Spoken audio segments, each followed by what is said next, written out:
What's up, everybody, and you are very welcome along to a Euros coverage here on Anfield Agenda, brought to you in association with our sponsors, Boyle Sports. As you can see, I've upped the handsome factor by about 300% and got Jack Gill involved. Jack, how are you? I am brilliant, mate. I don't know what it is. All for the last few weeks, I've not been excited about the Euros whatsoever. But as it's got closer, as the sweepstakes have been coming out, as I've been drawing North Macedonia and Denmark and all the shite teams you can imagine and paying a tenner for it, I am getting more and more excited. And yeah, I think you'll be able to tell who I'm going for tonight by my beer choice in a second. Oh, I mean, you've gone big with the beer, mate. No expense has been spared with the big. I was going to lay it down and grab myself a chicken shawarma, but I said I better not. I'm trying to watch the waste and stuff. We'll go through the starting 11s first, Jack, if I might be so bold. And bit of disappointment, there's no Ozan Kabak in the starting 11 for the Turkish side, but I don't know if you have it there in front of you, but I'll happily have a bash of pronouncing these names. Ergakan Kikir, somebody who, I think we've heard linked to Liverpool for since I've been born, probably, to be honest with you. Çelik, Demiray, Soyuncu, Merash, then Yakunsulu, Karaman, Tufan, Yazici, Hakan Çalhanoğlu, we know him. And then Burak Yilmaz. And I'll let you have the easy part, mate. You can announce the Italian team. Donnarumma, of course, in goal, on the verge of a move to PSG. Then Florenzi, also of PSG, on the right. Bonucci, Chiellini, obviously the tried and trusted Juve centre-back pairing from over the years. Spinazzola, Locatelli, Jorginho and Barella. Berardi, Immobile and Insigne. And Craig, I have to say, these Italians do look like dark horses in this competition. They've been really, really strong under Mancini in the last few months. I say few months of international football, that is.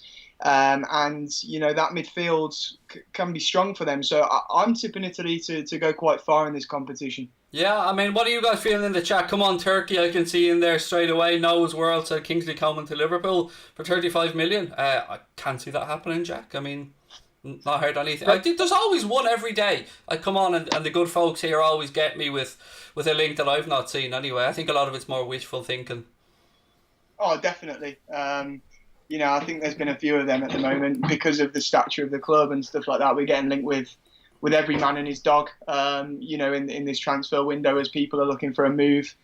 I can't see Kingsley Coman. It'd be a signing that I like, a signing that we know Kingsley Coman has struggled with a couple of injuries over the years, but you can't doubt his ability. He's a top player, and it would be a good signing, especially for 35 million, but I can't see it happening. Wait till Yilmaz bangs in a penalty tonight, and he'll be all over the papers tomorrow. Yilmaz to Liverpool links.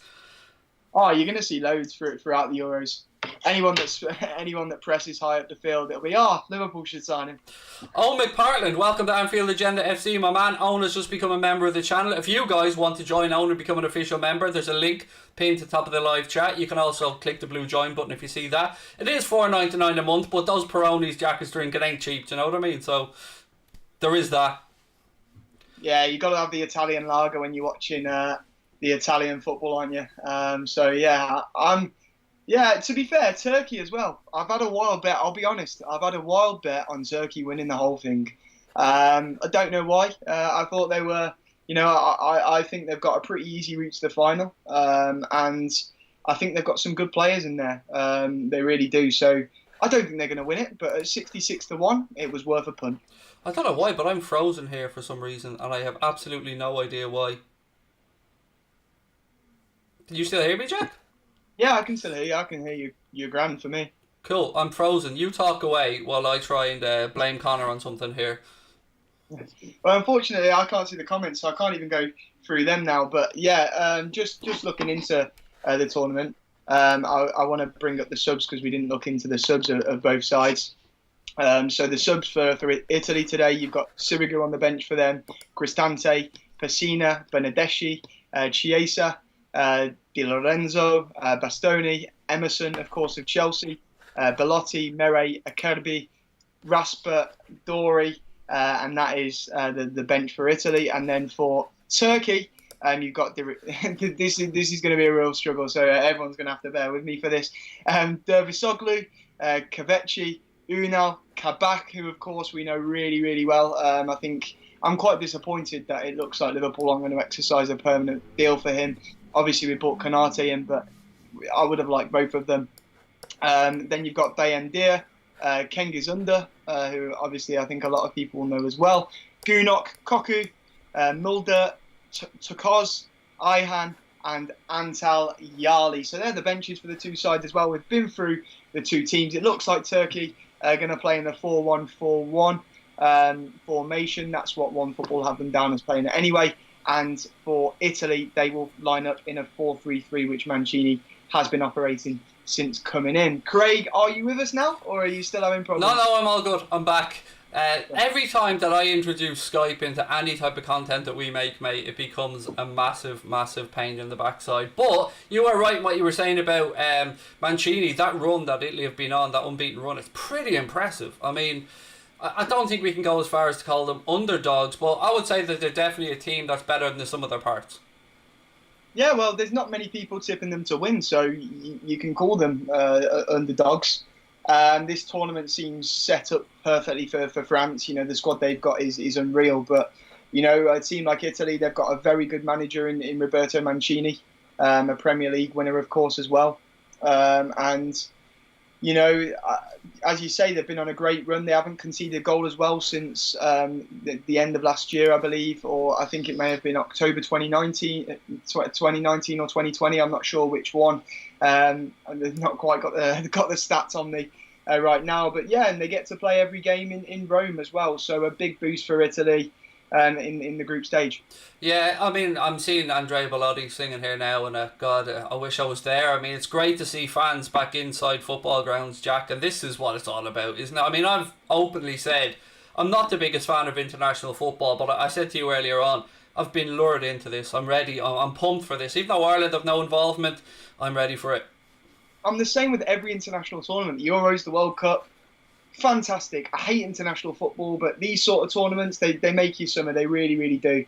And it's always a good vibe in the pubs and all sorts when this is on. And you know, I'm gutted, Craig. I'm gutted that we're doing a watch along for this because the Italy national anthem is special. It's special. It's got to go down as my favourite national anthem. So yeah, I might have to turn my volume up when that's on. That's a copyright strike immediately there, Jack. You can mute your microphone at your end. Yeah, look, I think I said to you off camera, I've got a feeling that Turkey are going to come out of the blocks fast here. I really do. No Ozan Kabak in there just lets you know the strength they have defensively in their squad with Demirai, and Soyuncu's had a cracking season at Leicester City as well. So I think a lot of people are, I won't say sleeping on Turkey, but not giving them the respect that I think they deserve. Yeah, absolutely. I've seen a lot on Twitter, you know, the last few days, and there's been stuff on TikTok as well. That Tom Garrett on TikTok, who spoke about Turkey being underdogs and you know, a side that could go quite far in this competition. You know, they've got some very good players. The ones you mentioned there, Yakuslu, who spent the last half of the season on loan at West Brom. Excuse me. Çalhanoğlu, who we know his ability from set pieces in particular. He can hit a ball. He really can. Obviously, Yilmaz, as you say, a very good finisher. And then, of course, Soyuncu, who has been outstanding this season for Leicester. And then there's Kakir as well, who, as you say, has been linked with Liverpool on numerous occasions. They're their goalkeeper. So, yeah, they're a decent side, Turkey, and it's not going to be an easy game for Italy tonight at all. It's a tough test in the first game of the European Championships. And what a cracker it is, Craig, to get us underway. It is. I'm just looking at the fireworks and stuff going off now. And look, I should be really honest about this. The lady up there that's on the high wire, they asked me to do that, but I just thought I couldn't not do the watch along. So as much as I'd love to be up there going full on high wire antics, doing my best Pink impression, I couldn't do it, Jack. I had to be here with you, mate. I know you got Baroni's in. Yeah, you know, nothing will top the Queen skydiving at the London Olympics, to be honest with you. But this comes pretty close, and as you say, getting Andrea Bellotti to sing at the start as well. Can't ask for anything better, really, can you? The Peronis are on full flow, and we're going to have a good night. I said somebody in the chat called me. I love this person. Said the bald eagle is back when my video came back. I mean, mate, I love you. Thank you. I mean, the checks in the post and all that stuff. Let's go, Italy, said Theo. Jordan, I'm only joking. Don't worry about it, mate. I know you said we're slagging Ireland a bit, mate. We're shy. I'm aware we're shy. It's all good, mate. You're not going to offend me. Any more news on Daka? No, but a little bit of transfer news on Liverpool stuff, Jack. Just we'll sneak this in before we get going. Neuhaus seems to be, up in the ante a bit there with the links to him.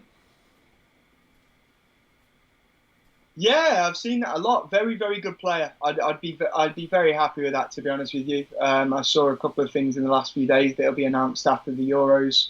It's been a name that I've heard little bits of throughout the season, but nothing concrete. But as you say, it just doesn't seem to be going away, and it does seem like a genuine link. So, yeah, it's going to be interesting. Yeah, it is. I mean, I'm actually going to be honest, mate. I'm really happy to have the distraction of football again to take away from transfers for a little while because it's nuts. Jens, a regular contributor here on the channel. Thank you for the super chat, dude. I think that's the first super chat of the Euro, so well played. Said pasta or turkey, your score prediction. I think Italy will win 2-1. I think Turkey will score. I was saying this to you earlier on, Jack. I really do think Turkey will score. So I know the opening games can be dull, but I'll go for a 2-1 Italy win. I was going to be neutral in this game. As I say, I've got a sneaky little bet on Turkey, but I've had pasta for my tea. I'm drinking Peroni. It'd be wrong not to support the Italians with it. And, I've been lucky enough to be in Rome. I absolutely love Italy. I really do. So, yeah, up the lasagna tonight. Yeah, I was lucky enough to go to my best mate's wedding over in Italy as well, and I thought I tasted nice food till I arrived in Italy, mate, and I had food, and then I thought, do you know what I loved? Again, this sounds like a big Italy love-in, and why not? It's a nice country. What I loved is the culture of the way they have meals. It's all family, it's all slow, it's all sharing, it's class. I'm all over that type of stuff. Yeah, it's somewhere I want to live one day. It really is. It's a special country, a lovely country. There's so many nice places there as well. I've been to places like Venice and stuff like that on the little canal boats. It's a lovely, lovely place. And Rome, obviously, so many good things to see. You've got the Trevi Fountain and obviously the Colosseum as well. And yeah, you're making me want to go to Italy, Craig. Like this comment from Rushboy as well. Thank you, mate, for the insight. Said Italy play high press with defensive solidarity and defensive fullbacks. 2 wingers and midfielders gonna press. Good insight there, mate. I think Jack's nodding along in agreement as well, and I'd agree with what you've said there. I often learn, mate, from our contributors. I really, really do. Our chat is class. Yeah, I always say when I'm doing these watch-alongs on my own on Monday Sports or whatever, Craig, like, these wouldn't happen without the community that's been built up and the comments that come in and stuff like that. They're what makes this these kind of watch-alongs. So yeah, it's really good to have insight. It's really good to have a bit of banter with them, and yeah, it's comments like that are the best kind of comments that help us along. Just before the tournament gets underway, it's not coming home. Just want to get that out there. Just want to get that out of the way. Yeah, well, we'll see, Craig, won't we? I think one thing's for sure, and that's that it's not coming home to Ireland for a very long time, especially with that knob that you've got in charge at the moment. I won't have a word said against Stephen Kenny. I like Stephen Kenny. Proper League of Ireland man. Thrown in at the deep end to cover up the fact we haven't got 2 pence to rub together in the FAI because John Delaney... Look, don't get me started, mate. That's a route I don't want to go down. Liz put in a super chat saying, Happy Euros. I love that from Liz. I'm just happy for football. Yeah, buzzing for football. Yeah, a whole month of this, then we get a couple of weeks off, few weeks off, and then we go again for the next season of the Premier League. I absolutely love summers rammed with football. And yeah, I can't wait. I'm hoping for a really good tournament. You know what I love? And here's a little tip for everybody out there. If you're like me and you're a bit of a chap, you love a football shirt, I love this sale after the World Cups and the Euros where all the jerseys go on sale. You get on Sports Direct or whatever it is. I usually hoover them up. But yeah, I went to Sports Direct the other day and just happened to look at the England shirts just to see how much they were. 70 quid, 70 bloody quid. It's ridiculous. But then after the tournament they'll be about a tenner. As you say, the sales are great. And what I like to see during these tournaments is I like to find my favourite kit, and I'll probably go out and buy that at the end. I had my eye on the Dutch one prior to the tournament. When obviously Van Dijk was ready, and before this, a long time before these Euros. I'm talking before, it was postponed last year. But there's some nice kits, and one that I really like is the Italian one from tonight. Besides the fact that it's blue, of course. Jordan, Liz isn't Irish, by the way, my man. Liz lives over in sunny Florida, so you're incorrect on that one, too. But the Gladiators are walking out into the Colosseum now, Jack, and I'm getting vibes, mate. I'm getting vibes. Yeah, I can't wait, and I like that little analogy that you said there. But yeah, I'm just hoping for a really really good game. We spoke then about how the Italians are going to set up. The Turkish can be a bit full flowing as well, but we know they've got a decent defence, and they might set up slightly more defensively tonight, having well by the fact of the calibre of their opponents. So yeah, on my screen I mentioned I'm slightly behind you. They're still currently in the tunnel. I'm not quite seeing the gladiators getting ready to come out yet. But yeah, I cannot wait, Craig. I really can't. It's going to be a great tournament. I can sense it. They're belting out the Turkish national anthem right now. Lots of passion involved there. You can see it in their faces. This is what it means. This is what football means to all of us. It's a beautiful sight. It really is. I'm so happy that fans are back inside stadiums. I'm so happy we're about to get underway with some more action. Don't go anywhere, folks. I've got a feeling this is going to be a belter. These are often dull games to kick off the competition. But again, I want to give a shout out to Boyle Sports. If you are going to have a little flutter on any of the games, make sure to download the Boyle Sports app. They've got Stephen Gerrard on board fronting the campaign for them around England. Natalie Sawyer, former Sky Sports presenter as well, is doing some stuff with them. They've got some cracking offers on the games as well. I was saying earlier on, I had a little sneaky tenner jack on Lukaku to score 4, Kane to score 4 and Ronaldo to score 4 at 14-1. Not bad, that is it. Not bad. Yeah, you expect all of them to happen. Ronaldo obviously has a very tough group, but he'll be on penalty duties. And I won't give too much away, but from our chat with Leon earlier, I think he was 100% right about penalties. And if you're betting on the top scorer for the Euros, it should be a penalty taker. It is. It's almost the Italian national anthem's just underway now, Jack. I know that you were waiting for that one. It's not a proper football tournament without the Italians involved. I mean, to me, Italia 90 was both the best and the worst World Cup ever. In that, the best because Ireland got to the quarterfinals and it was amazing, but the worst because some of the games were pretty dull, if I remember correctly, particularly around the final. It's mad how small Insigne is actually. Looking at him, I forgot. How itsy bitsy teeny weeny he is. Yeah, he's tiny, isn't he? But yeah, as I say, I might have to whack my thingy on mute in a minute so I can put that Italian national anthem on full whack. But yeah, it's Insigne, tiny fella, but he's rapid and he's really rapid, really agile as well. So yeah, good top player. Listen, I like the ball that they're using. I remember last year, the year before, I was over in Florida and I went into the Adidas store over there. And I wanted to buy, I think it was the ball for the Champions League, and it was like $160 for a football. A football, Jack. Like, I didn't want to buy every football they were using in the tournament. Yeah, it's ridiculous, isn't it? I'd never spend that on a football. Give me a £2 Sondico one any day. Hey, exactly, not wrong with it. Oh, we used to buy this has gone back, we used to buy the indoor footballs with the green fuzz. Oh yeah. We used to buy them for using out on the road when we were playing because they'd wear better, they'd last a bit longer, and we were belting them off walls and stuff. I remember being at primary school and using sponge balls and when it got wet, soaking. But best kind of footballs then. Craig, if you see this, big up yourself and the work you do from Ice Cold Tammy. Thank you so much, mate. I mean, look, I love all of this. I just love being involved. I love being able to chat to people about football, and I love being able to interact. And I know Jack is the same. It's a real privilege, Jack, that we get to do this.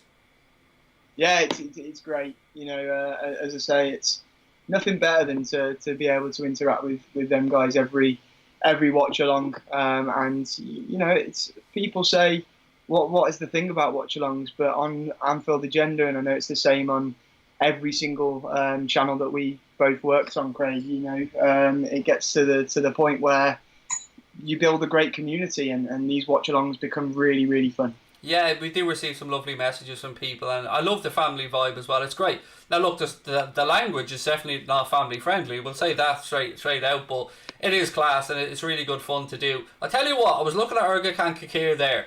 He has the handsome factor. He has that going for him, so we can get him in on that alone. Yeah, well, Alisson certainly does, doesn't he? So he can definitely be the number 2 to Alisson. It was weird, that Kakir link, but maybe it'll come to fruition if Adrian is to leave. Who knows? There's talk of Kelleher going out on loan as well. Excuse me, isn't there? So yeah, it'll be it'll be interesting to see if anything actually develops from that Kakir story, because it was one where, certainly in January and earlier on in the season, it just wouldn't go away, would it, Craig? No, it's been there for a couple of years, and his former manager at Trabzonspor even came out at one point and said he was told by Kakir that it's going to happen. But we are just about to get underway now, folks. All the formalities have been done. The presentation of the match ball is now taking place, and we're all ready to go. So yeah, thank you for being with us, and again, don't forget to hit that subscribe button. We are closing in on 110k, which I never thought I'd be saying in my life, to be honest with you, but very grateful for it. And I love this, Jack. I don't know if you can see it yet, but they've got a little remote control car here that they're bringing the ball out onto the pitch on. I mean, I'm all for it, mate. I'm all for it. I'm not quite at that bit yet on mine. They're still doing the toss, but they've just finished the toss. But with the car thing, I've seen that happen in a few different countries, and I think that's ace. It's very interesting. But yeah, I'd assume there's some type of car sponsor, and that's your ass there is, mate. You bet your ass Volkswagen have paid a load of money for that. Right, we're about to get underway. Turkey will be kicking us off, playing from left to right. The referee's blown his whistle, and the Euros has officially begun, ladies and gents. Soyuncu doing the decent thing and trying to go wide. It's mad, Jack, how every single team kicking off pretty much just knocks it long and hopes for a throw-in or something, or a knockdown. Weird. Very, very strange. But yeah, I don't understand it myself, but that's why I'm not an elite coach, clearly, because they all seem to do it. It's interesting to see as well, Fabio Capello, Claudio Ranieri, both in Rome, both in the stadium this evening. Obviously, Capello, former England manager, Ranieri has won the Premier League with Leicester City. In that incredible story. So yeah, it's I've just seen the car now, Volkswagen all over it. So yeah, zoomed in right on it. I wonder how much Volkswagen are paying for that. No, that car will be available to buy for kids now for about £800 or something as well, that little remote control. Actually, you know what, it's probably worth a lot more than that.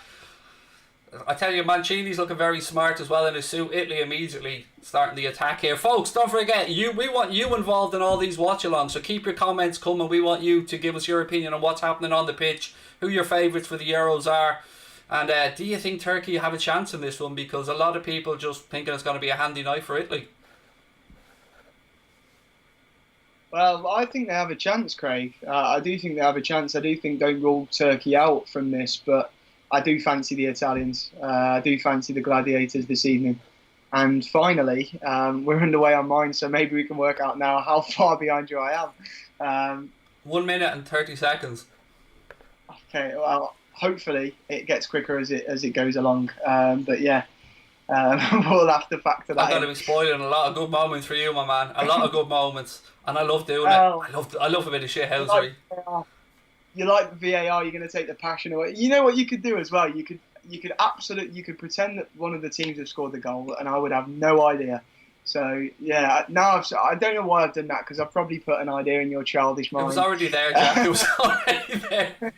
Italy pull it back here. First chance. Oh, side netting. First chance of the game there for Italy. Again down that right hand side. Pulled it back. Immobile, I should say, tried to get a connection on it. Did make the connection, but couldn't steer it near Kakir's near post. Never really going to trouble the keeper, that. I've just seen Mancini's suit, Craig, and come up. Dapper, isn't he? Jesus. I'm telling you, the man, he has to be. He's Italian. You know what I mean? If they're going to get at right, it's going to be the style, mate. Do you know what I mean? Well, I don't know who he's been styled by today. I don't know if it's Pep Guardiola's wife or what, but there's some style on that man this evening. Then you've got Sarri there, tracksuits, chewing on cigarette butts, just a little bit different. Yeah, he's a fake Italian, him, sorry. Have we any Turkish people in the chat? I hope we do. I really, really hope that we do. I mean, I'd like to get some Turkish people on board, because I can imagine what the buzz is like. I know what a football country Turkey is. They love their football over there, Jack. Yeah, fingers crossed. Fingers crossed. I'll be there later on in the summer, if all goes well with lockdown restrictions and all sorts. So, went not last year, the year before. Lovely, lovely country, Turkey as well. I keep talking about holidays. We're watching the Euros, and I'm talking about holidays. But yeah, top countries. They do boss kebabs, and yeah, I'm seeing that Italian chance now very, very close from Immobile, that into the side netting, but.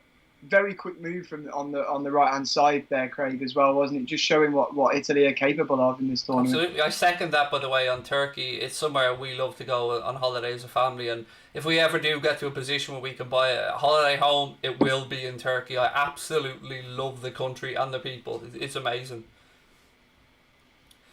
Yeah, it's a top place, and very hilly though. The place I've been, very I'm hilly. guessing Uh, Marinus side, somewhere around that neck of the woods. I wouldn't know, mate. And even if I did, I wouldn't try and butcher the pronunciation on this stream, mate. I wouldn't. Italy dominating the ball early days, folks, as you'd expect. I mean, I'm sure this is free to air, I think, all over Europe pretty much. I'm sure a lot of you guys have a chance to watch it live. We do appreciate you dropping in to say hello to us. I mean, the numbers are way down on what we'd have on a normal watch along, but that's to be expected. It's more about just sharing this moment with everyone. I'd much rather be doing this than sitting on my own shouting at the TV with nobody around. Yeah, I think it's also probably got something to do with the pubs being open again, Craig, as well, to be honest with you. I think a lot of people down in England are heading to the pubs to watch the Euros. You know, the summer sun is out, especially Sunday with England being on. It's meant to be, really nice here.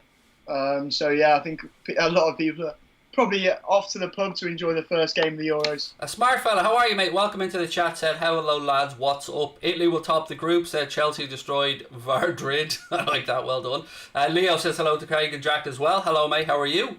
Again, Jack, not too much happening inside the opening 5 minutes, and seeing you trying a little ball through there. It's cleared. Sometimes these opening games really are a letdown, and I think one of the things that often I hate about international football is that it's too tactical at times, because they don't get the time together that obviously a club team would get to know each other, and they only have limited periods together, and so the managers usually concentrate on keeping clean sheets, defensive set pieces, stuff like that. Yeah, I think as well it's because obviously you get them playing in the middle of the season, and clubs wanting to protect players and stuff like that, so often they don't play free-flowing football for that reason. You don't see many teams pressing high and stuff like that, because players are reserving energy, or they're already shattered before they're even going to the tournament. Sorry, not the tournament, the international breaks. But yeah, in the World Cup and the Euros, it's kind of like a wild card, is it? You never know what's going to happen, and what teams are going to turn up, and who's going to play in what way. Like, I remember the Brazil-Germany game from the World Cup in Brazil, and just a crazy game, and you can't call games like that. You don't know when one of them is going to come up. But if I'd have said before the game, a betting man would have said this wouldn't have been the most groundbreaking game of football. It wouldn't have been the most entertaining. But what you are seeing is two decent international sides coming together for the first game of the Euros. The world's eyes, well, Europe's eyes is definitely on them. And yeah, hopefully we have a few goals at least. Steve Wally said Brady's is in the Euro mood. Come on, Turkey. A friend of mine from Shankill. How are you, buddy? Oh God, I haven't been in Brady's, and that's our local, by the way, where I grew up. Haven't been there in such a long time, but he does love an L drink. I'll say that from well played, mate. I'm very jealous. I wish I was back in Shankill with all my childhood mates for a while. I must revisit soon. It's, as you said, Jack, still stalemate here. Turkey trying to get into the game. It's been Italy that's been pretty much dominating possession, but Turkey showing that they're not afraid to have a go as well, and they are getting bodies forward. Yeah, it's been as you'd expect so far, hasn't it? Turkey, it's a clear shape for them. You can clearly see, what looks to me like either a 4-2-3-1 or a 4-1-4-1. They're lining up in transitions slightly. But yeah, I think it's how I expected. Italy dominating the ball. Turkey will most likely look for a few quick counters here and there. I've just seen on my screen, the number 13 of Turkey latch on a loose ball quickly and try and get play started for the Turkish. But unfortunately for them, the Italians managed to snatch it back quite quickly. But yeah, it's not been a great first 6 or 7 minutes on my screen, but you can clearly see what I expected and what I think a lot of people probably expected going into the game. Liz definitely knows her clever, by the way. She said Mancini's wearing Armani. I mean, there you go. That's the type of level of knowledge that we get, Jack. You gotta love it. And you know what they say, Craig? No Armani, no Panani. Unless, of course, we're talking about Liverpool suits for that cup final. I'm still shocked by those creamy white suits that they wore. Shocking. Spice, I mean, they got away with it if they won the game, but they didn't win the game, therefore they're shocking. Spice Boys. Yeah, it's a good. Well, I quite like that suit, to be honest with you, Craig. I mean, you probably get away with it. Yourself and Jamie Redknapp, the good-looking folk of this world, Jack, you probably get away with it. But, myself and Neil Ruddock and the likes, Jan Mulvey, it wouldn't really be our cup of tea, mate. You know what I mean? We'd look like a couple of lads on holidays, just need a couple of Panama hats and we'd be good to go. I love a watch along with you, Craig. Always boosting my ego. I can't believe I've just been put in the same bracket as the beautiful Jamie Redknapp, to be honest with you. But there you go. Do you know what? This is going to sound really cringy and really celebrity nonsensy, but I was actually a bit disappointed when him and Louise broke up. They were the one couple that had been constant throughout my childhood and me growing up. Like, bit of a sad one that for me on a personal level. Yeah, well, I know my mum was one that was very, very happy by the news, but unfortunately she's not been able to pull Jamie Redknapp yet, much to the delight of my dad. But yeah, it was an interesting one, wasn't it? It shows what Strictly Come Dancing can do to you. I've already told Sabrina if the worst ever came to the worst and she one realised that she should be leaving me, or two something happened and she passed away, I've already got Stacey Dooley lined up as wife number 2, so I've already made that executive decision. I think she has a fair list as well, to be fair, Sabrina. If I ever pop me clogs, and the odds are I'd go first. If I'm a betting man, I'll be out here first. Italy starting to dominate again here, Jack. By the way, is Chiellini like 90 now? How is he still playing football? Oh, I'm the rest. Chiellini. Whenever I see him now, I just think of that situation at the World Cup a few years ago, with the bite with Luis Suarez. But yeah, I don't know how he's still playing at the level he is, Chiellini, because it does seem like he's been around for my entire life. Didn't he get a degree as well over the last couple of years? Like, he finished university as well. I think it was law or something, but I'm going to check now, but I think he's 38. Oh my days! I mean, I was given a bit of a ribbon to Gigi Buffon the other day for being 42 and still playing and 30, there's Chiellini. 36, but he's 37 in August. So I think it's safe in saying, well, it's only a year, of course, until the World Cup. But Yilmaz in on the right hand side, ball pulled back. Nah, nothing there. Sorry, Jack. I think it's safe in saying this could be Chiellini's last tournament. So I wonder if the Azzurri will win him a bit of silverware. They certainly are a name that I think they're awkward. You can't call them underdogs, but they certainly are a name that aren't getting predicted by a lot of people. Everyone's gone France, and you can see why. They've got a team that can probably match up against anybody in any system. But Italy are a big team tournament, and same with Germany. You can never rule them out when they're in a competition. Yeah, before the tournament, I was saying that Germany would be flops, and then they went and won 7-1 the other day. Havertz and Werner looked good that day. Muller back in the German squad as well. He's a very, very good player, I think. And yeah, you can't rule the Germans out, even though they've got that obviously incredibly tough group. Kevin said the Euros will be rubbish, played in different countries. Crap idea as for England. I don't know, I like the idea of it. I have to say I like the idea, especially for a country like ours that, okay, it didn't work out for us because of COVID, but Ireland were due to host a couple of games in it, and we love our football, so I would have liked to have gone to a couple. I think it's a good idea. Yeah, I think it's a good idea. I wouldn't like it to happen every single tournament, but when it's an anniversary one like this one, I think it makes sense. Soyuncu now in possession for Turkey, and again, you got to give credit to Leicester, Jack, for going out there replacing Harry Maguire with Soyuncu. I mean, their recruitment, we've often spoke about it. It's top notch. Yeah, very, very good. Very good recruitment. I've seen already what they're planning this summer. My wife's in the chat, by the way, saying, unfortunately for you, I'm sticking around. Don't plan to die anytime soon. I don't want you to die, Sabrina. Don't be making it out like that, love. I mean, if an accident was to happen, that might be something different, but we'll wait and see what happens. I'm sleeping one eye open for a while now, Jack. That's all I'm saying. Yeah, I don't blame you. Obviously, honestly, there's not many people in this world that scare me, but my wife is definitely one of those people. She's a bit of a... She's got that ginger energy, mate. Do you know what I mean? She's got that ginger venom in her. As I like to say, her genetically mutated genes. She does have a soul, though. I've been reliably informed she does have a soul. A fiery ginger. Pardon the pun. Sorry, Sabrina. She's one of those people, honestly, when she goes to the dentist they're at and she has to get more painkiller. She genuinely does. I mean, she's only like 5'2", mate. She's only an idiot. She's like the Lorenzo Insigne of our family. Ball crossed in from Italy, headed away there. It's starting to heat up there now. Do you know what I think goes astray when we're talking about these tournaments? Now, it probably won't come into play so much in this one because England are playing a lot of their games, but the weather and the heat and the draining factor over the course of the tournament, like especially if you're going somewhere like, say, South America or South Africa, to acclimatise for the players must be quite difficult as well.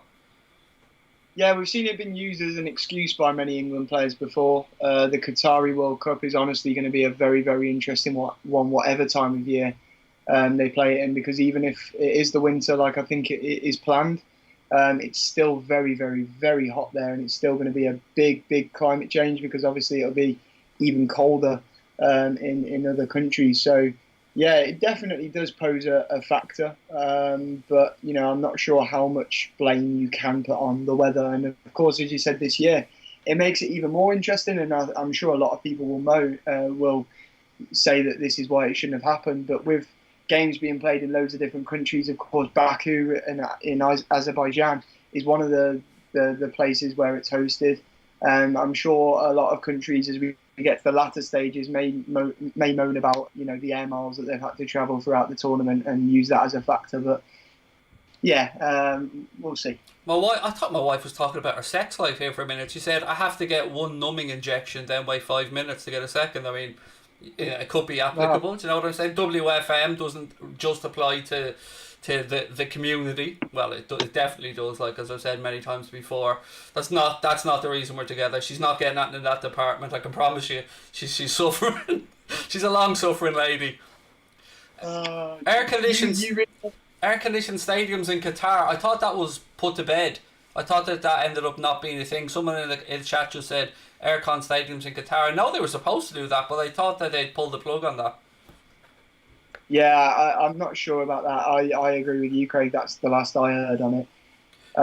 But yeah, I still think it's absolutely ridiculous. That this competition is being played in Qatar. The World Cup.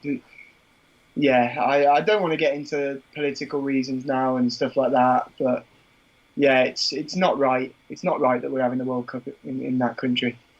Well, you say we won't be involved, obviously, Jack. There's no chance Ireland are making it there. I mean, we were kind enough to bring through and give you guys Grealish and Rice to give you a chance in the tournament, and we spoke about this in the preview video. Oh, here's Italy coming in on the left side again. Ball put back, hits a player on the back. Immediately the hands go up, Jack. The first penalty peel of the Euros. There was nothing in it, though. Actually, mate, I wanted to ask you, what are your thoughts on this new law that's going to be coming in the Premier League that 1-2 with Insigne. He shit the bed. About the thicker lines for attacking teams to benefit with VAR decisions around offside in the Premier League. I think it's a fucking joke. I honestly do. I think it's not good. Look, what's thicker lines going to do? It's not going to do anything. It's going to make it's going to make them draw lines different parts of the armpit to make sure Liverpool players are offside, mate. That's what it'll do. And the whole, we're not drawing. The whole idea of drawing the lines and we won't show you when we draw the lines, just the lines when they've been drawn, just makes it seem even dodgier. And it's not for me. And that's what the footballing authorities always get wrong. They have so many opportunities to change things and make things about the game better, but they always somehow seem to make it worse. David Mule, you're spot on, mate. Great minds do think alike. For me, Jack, it's not that you can draw as many lines as you want. It's the Omadons, it's the window lickers in Stockley Park, for me, that need to be retrained. Exactly. Not the technology so much. And they need, obviously, I do a bit of reffing myself, and I'm a big advocate for getting more professional players when they've retired from the game, getting more of them involved with refereeing and helping, create the laws of the game, helping them get a bit better, because the people that are currently in charge, the people that make the laws, the people that, referee the laws of the game, have no idea what they're doing. They have no idea the perception of the game, the context of, match situations. And, you know, it would benefit them so much to get ex-professional and professionals involved. And you know, for me, like you said, the worst thing about VAR is the brain dead people that do not know how to use it. And you know, it's lots of people are saying, oh, it's a work in progress, it'll get better. But all I've seen over the course of the season and what they're planning for next season is it's only going to get worse. It really is. And I'm worried that, you know, the introduction of VAR and stuff like that was, you know, the beginning of the end of the game that we loved. Yeah, feel free, by the way, everybody. I'll teach you an Irish word now that it's just beautiful. It even sounds like it's supposed to. So the Irish word for a fool or an idiot is omadon. And it is such a beautiful word, omadon. Yeah, it sounds like an idiot. It's great. I use it all the time because people haven't got a clue what I'm talking about.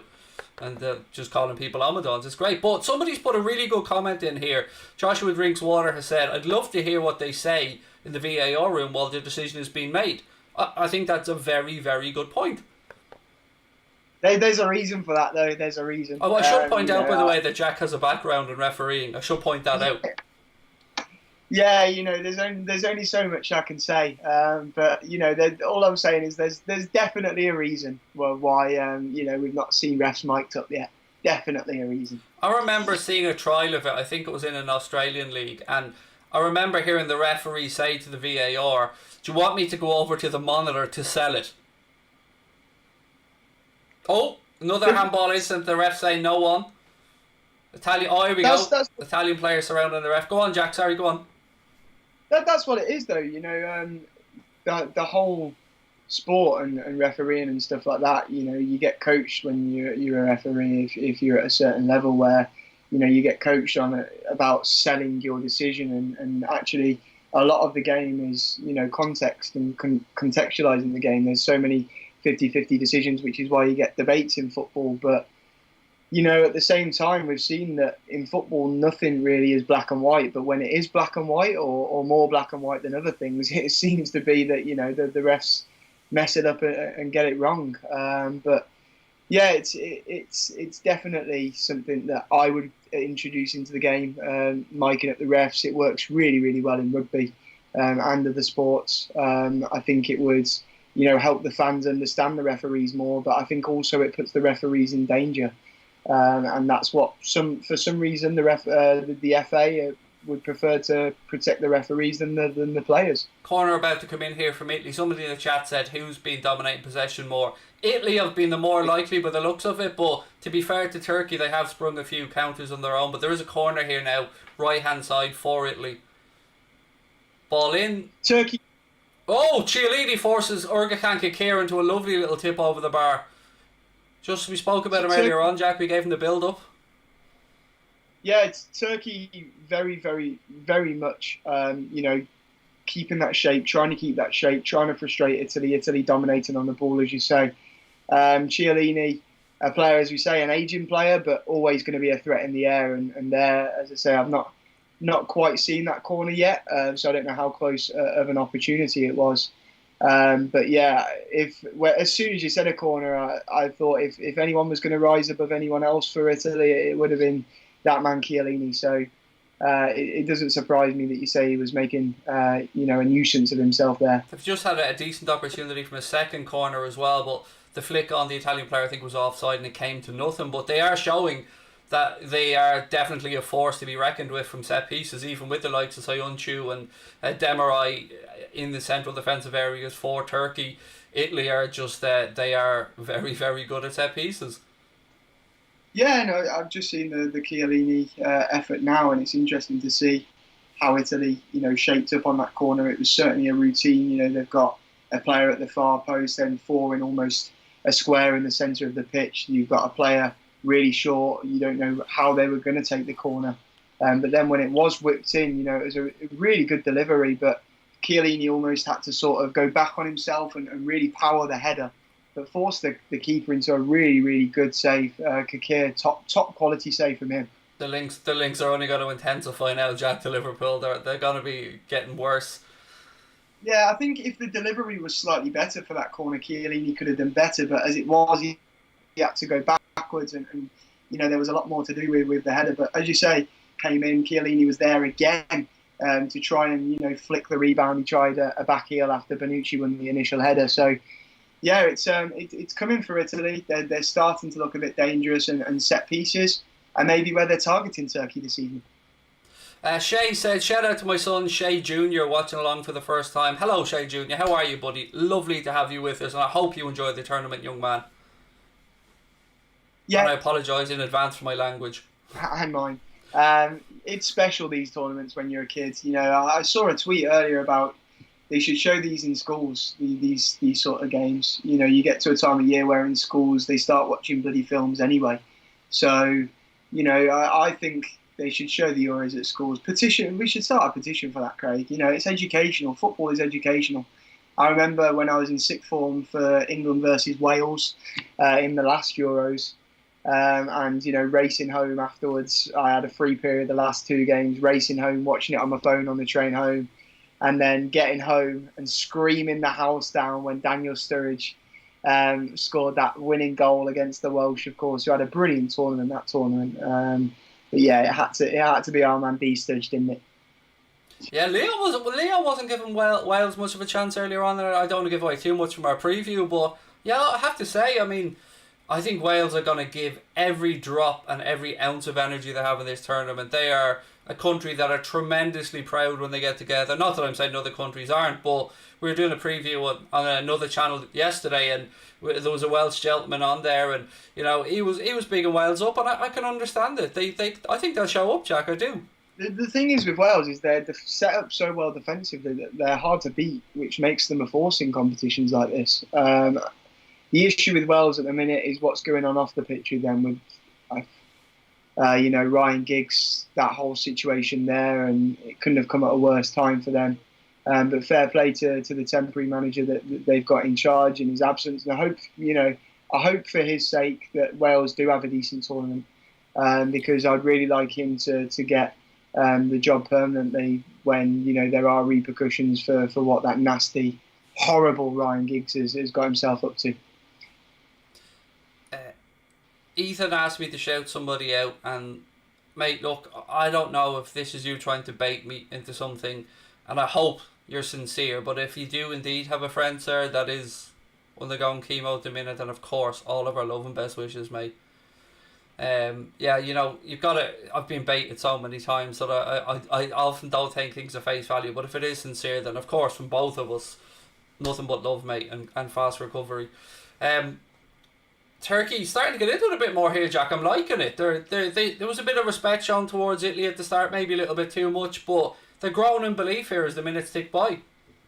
Yeah, they found their feet. They've got a spell of possession themselves at the minute and passing it around. As I say, they're a stiflers. They're a stifler for the shape. And you can see now Italy starting to sit off them a bit.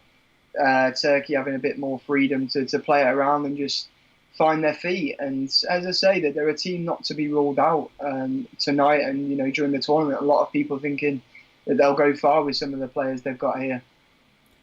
I was just thinking earlier on about Liverpool signings as always, and often people think that Klopp and that would, like, if somebody has a great tournament, that let's say we go and we sign them off the back of it. It's just not the way that they do business, mate. It's not the way our scouting work. We made that mistake with El Hadj Diouf and Cinema Pongo previously when we shouldn't have under Gerard Houllier. But I think that if anything, Klopp will be hoping that the lads that he has his eye on won't have a good tournament.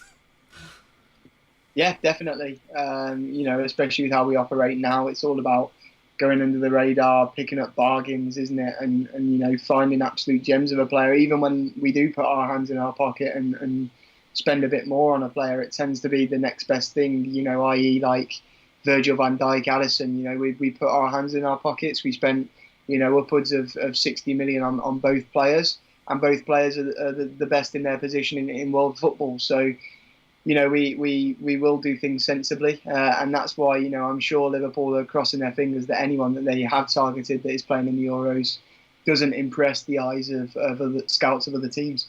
Aidan said, Craig, who do you want to win the whole tournament? Also love your watch-along streams. Really appreciate you, bro. Thank you so much, mate. I don't really want anybody to win it, mate, because obviously I'm a neutral, but I just want to see a good tournament. I want to see the best players perform at their best, and Oh, another potential penalty shout there for Italy that the refs not doing anything about at the minute. I can't really look past France though, Jack. I mean, it'll take one hell of a team to stop France. It will. You look at their squad and it looks outstanding. And in every single position, every single area, even their bench. And the fact that they've managed to give themselves a boost by calling Benzema up again is just even better for them. But for me, it was the same with the France under-21 squad, and they crashed out rather early for them in this tournament. It's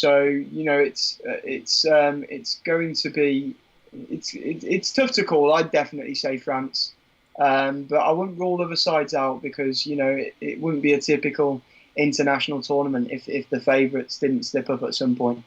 Yeah, there's been 3 penalty shouts from Italy so far during this game. We're only 29 and a half minutes into it. It was Nicola Barea was the latest player. This time it was actually a challenge, but we are back underway, so no penalty given. But Italy are on the attack here yet again. It's opening up promisingly, but as is always the way, man, that last ball lets them down. Now Turkey count. It's starting to open up this game, Jack. I think if we get a goal in the first half, I think we could see 2 or 3. Yeah, I think what we saw in the first 20 minutes or so of this game was both sides getting a feel for themselves. Turkey sat off Italy, who of course are playing in their own country, in a stadium where they'll know well. The Turkish just let them have a lot of the ball, kept their shape, and now they're starting to feel themselves a bit. And like you say, it's really opening up. Couple of shouts obviously for Portugal in the chat as well, and yeah, you can't not talk about Portugal as certain defending champions first and foremost, but the experience in there as well with Ronaldo, and especially on the defensive side, very experienced, bit of young blood in there as well. Of course they've got the goals Jota, Jack, and when you have him in your team, you've always got a chance. Yeah, Diogo Jota, the man who has helped us on so many occasions this season, and the signing of him went under the radar because he signed the day after Thiago Alcantara did. But he has been an outstanding signing. He's a top player. I thought when it happened, what a good signing it was. Portugal do have the talent. The difficulty for Portugal is the group that they're in. But you'll start to get a feel for Portugal within the group stage, because if they play France and Germany and do really well against them, I'm sure a lot of people will be tipping them to go far in the tournament. But it's an interesting tournament, isn't it? Like we spoke about in the preview. The 4 best third-place teams go through, so it's harder to actually go out in the group stage than it is to go through. Yeah, it is. Yeah, I mean, if it was we still find a way. If it was Ireland, don't worry, we would have still found a way to get knocked out. But another in-swinging corner there. This time, Kakir punches it away. I do get the feeling we'll see a goal soon. It really has. The tempo's upped. I think both sides look like they've settled in. Obviously, going to be a few nerves, particularly. I mean, the Italians are favourites, Jack, but they're also under more pressure because, as you rightly pointed out, they're playing in the home country in front of their own fans. Yeah, absolutely, mate. Under more pressure, they're playing against a side that they know are dangerous in Turkey. It's the first game. Everyone's eyes were on Italy, and like you say, there's added pressure, but also you'd like to think that they've got enough experienced heads. You look at their centre back pairing of Bonucci and Chiellini. They've got enough they've got enough experienced heads to deal with situations like this. So they should be all right. I can tell that lean that you're doing there, mate. That's this computer chair is breaking my back lean. I've been there many times. I get it, man. It's so hard, isn't it? Yeah, I've been stuck at this desk all day, and I need to save my back before I'm in agony tomorrow. Lean, but yeah, it's. I've been looking at them gaming chairs. I think I'm going to have to invest in one of them. I think. Get them Peronis down. You'd be feeling no pain in no time, Jack. You'd be grand. That's why I'm having them, to save my back. If I lie down, if you see me lying down at any point with my computer screen like that, you know why. Somebody in the chat, who was it, Joshua Drinks Water, said, don't write off an experienced Spain with an informed Thiago. The only thing that makes me doubt Spain is the goal scoring ability, because look, Morata, he can be hit and miss. I mean, he can be good, and he can also be what we've seen from Timo Werner this season with Chelsea. On top of that, then they do of course have Moreno, who had a good season with Villarreal, winning the first trophy, of course winning the Europa League, but that's the area I think that might perhaps let the Spanish down, Jack. Yeah, I've just seen there a really good chance from Immobile, a little header leaning back. Good work again from Italy on the left-hand side. Lovely intricate play. For me, I agree about Spain. I think a big miss for them is Ramos as well, not just to what he brings as a quality centre-back, but also the leadership skills.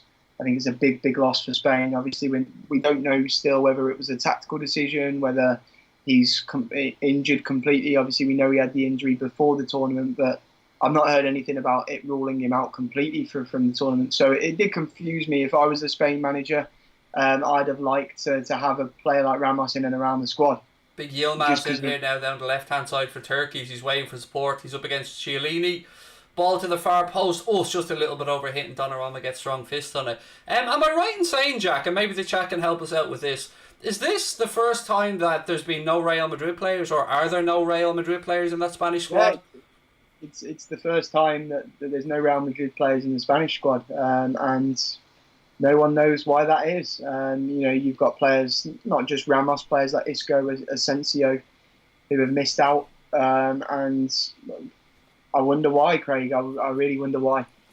Interesting point here from Hey, it's Melissa in the chat. Unpopular opinion, she said France will go out with the group stage, and reasoning being, she said she's seen something on the Brilliant One football app earlier on suggesting Giroud and Mbappe have already had a bit of a falling out, and that is one thing that the French camp can be known for, Jack, is a lot of the times there is a bit of a fallout within the camp.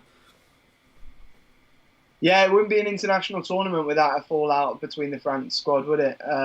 It's I'm sure it's just speculation, the Giroud and Mbappe thing, but yeah, it wouldn't surprise me. It really wouldn't, because it's the French squad. It's just Giroud being jealous that Mbappe will end up at Liverpool, mate. That's all it is.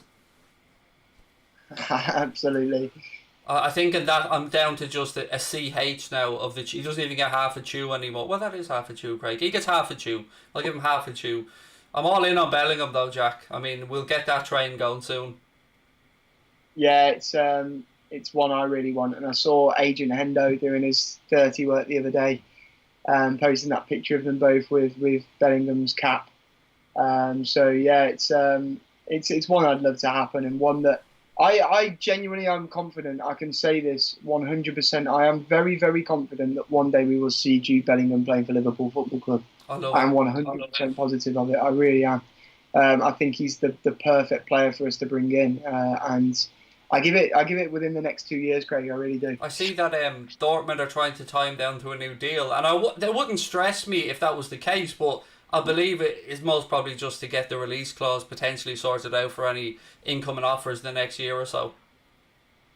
Yeah, he was 25 million when they bought him. You'd think he's worth at least double that already. We know what Dortmund are like with buying players young, making them gems and then selling them on. We're seeing that with Jadon Sancho and the whole United situation at the moment. But yeah, for me, Jude Bellingham is a player that we certainly should have been looking at. And seeing you there with a curler, by the way, from outside the box, straight at Kikir, but again, another half chance for Italy, and they are knocking on the door. My God, Kikir is a smooth son of a bitch, isn't he? He really is. Him and Alisson, the handsome factor would be just through the roof. Yeah, it'd be like them soap awards where the best looking the best looking actress gets an award. We'd be winning all of them with our goalkeepers, wouldn't we? If Kikir was to sign, as well as Alisson. But yeah, he looks like a decent goalkeeper as well, Craig. He's a decent pair of hands. Made a really good save before. I saw as well, no shots for Turkey yet. We've had 10 now for Italy. Just the 2 on target though. 65% possession as well for Italy, thus proving what we said before to in answer to that comment saying that Italy were looking the side who were looking to pass the ball around more and more confident on the ball. But I agree with you, Craig. I think Turkey have grown into this one a bit, and they're looking more comfortable now as the game's going on. Yeah, Kikir certainly is a very good keeper. When we were first linked with him, I started watching more and more stuff of his, and genuinely I would have no problem with him coming to Liverpool, other than the potential Queevy and Kelleher obstruction. But Italy on the attack again now, left-hand side. I've been impressed with what I've seen from Italy, I have to say. Good ball retention, moving the ball nice and quick. A lot of movement as well. Players not just staying in position. Players, the hardest thing to do is pick up players that if you're man marking, or if you're marking and senior players, and Liverpool did this a lot as well, that just go everywhere, just have just keep swapping positions, keep dropping between the lines. Do you go? Do you stay? And I think we're seeing a lot of movement from Italy here. Yeah, like we said before, before the game started, they're under a very good coach.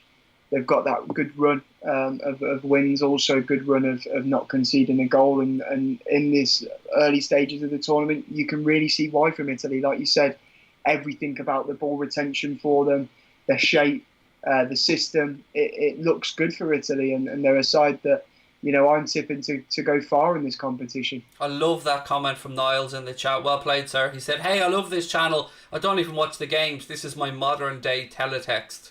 I mean, man, I used to grow up having things paused on BBC and stuff with teletext, trying to keep up with the scores back in the day before the internet was around. You don't know, Jack. You don't know what it was like, man. We had to make do with one PlayStation in the house, teletext, do you know what I mean? And a mere 28-inch television. I mean, you don't know what we suffered through, Jack.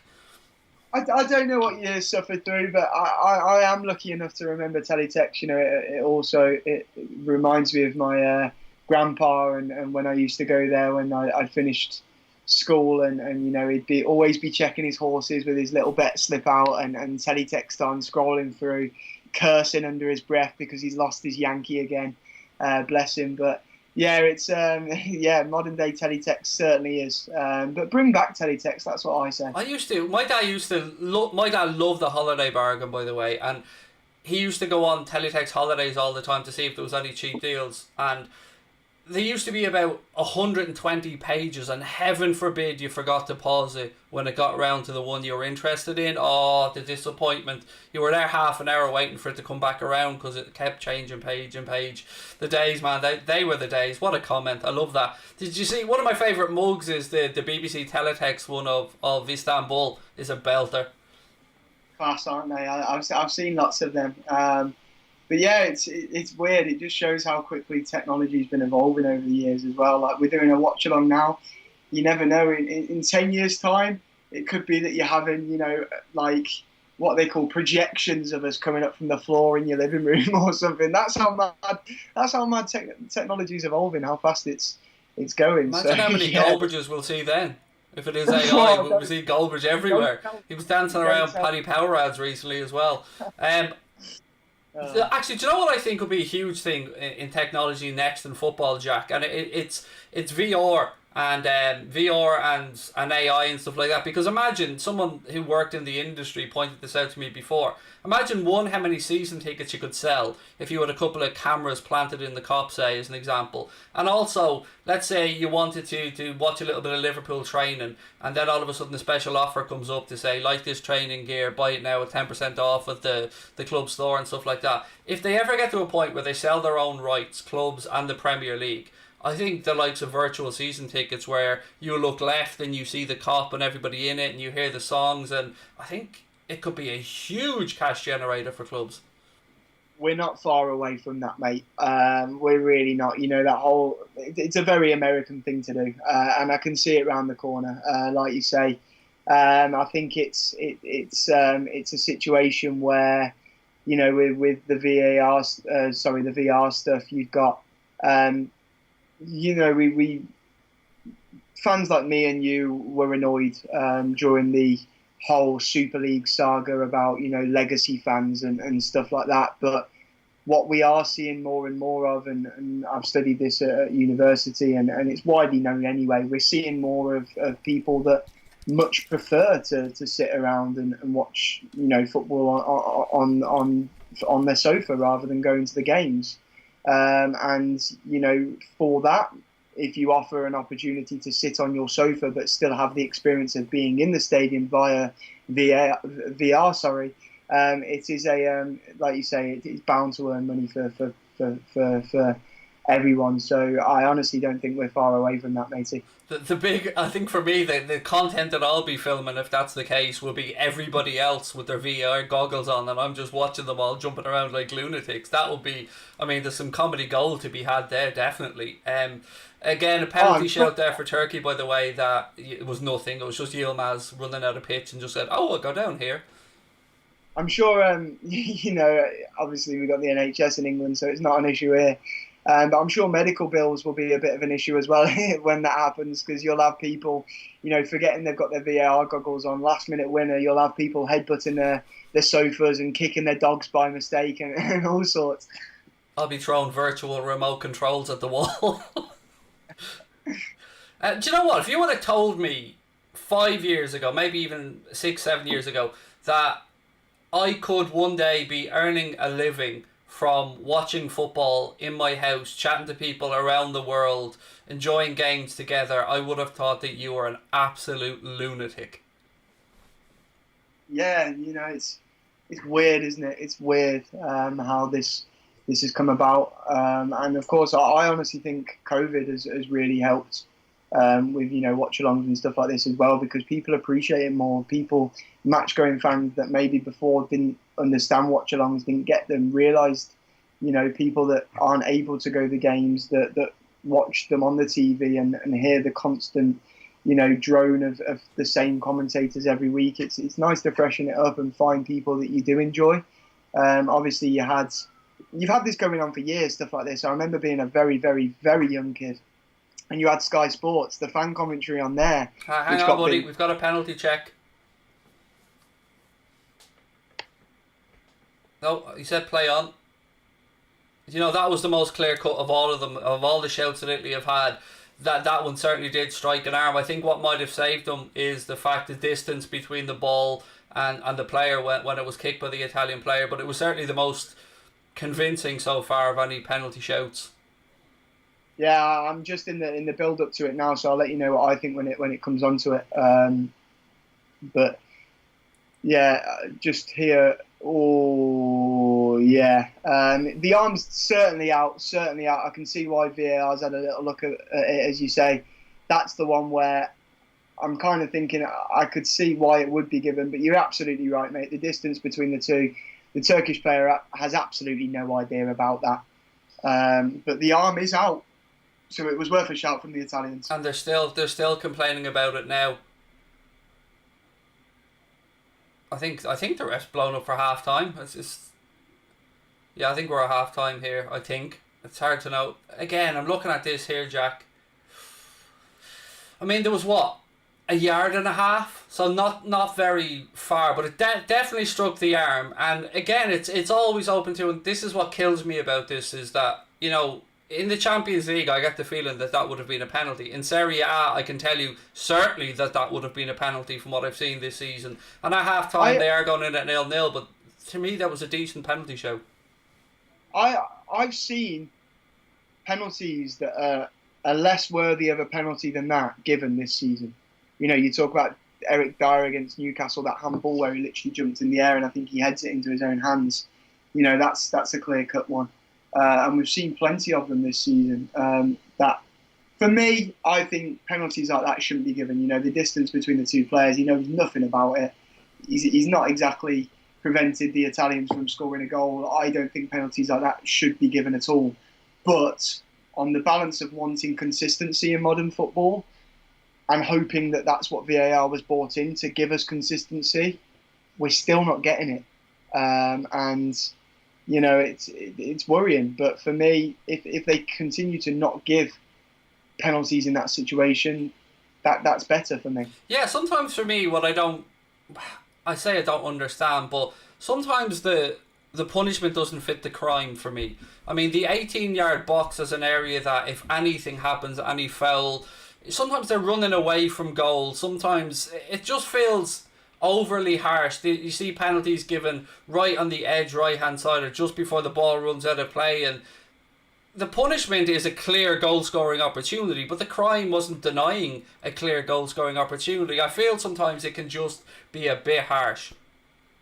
Yeah, that's football though, isn't it? That's what we've all always known, and like you say, it can seem like that at times, but that's just a part of the game, and that's why you see so many players these days playing for that sort of thing. You look at the Champions League, for example. I 100% believe that Sadio Mane knew what he was doing when he kicked the ball into Moussa Sissoko's hand in Madrid. I think he knew that Sissoko was going to do something like that. He was in a situation where, it was put a cross in and try and earn a penalty because there wasn't too many numbers around him. And he got that. And, it was an important part of the game that meant we could control the game then and play out, make sure that we don't concede. So yeah, it adds a tactical element. Palace fan said Craig is poo-poo.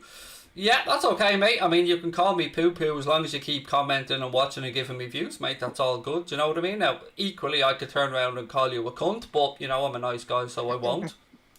See how I did that? I managed to get the word out and not insult somebody at the same time. I'm working on this, Jack. I'm working on angles. You're going to have to now you're working with Goldbridge.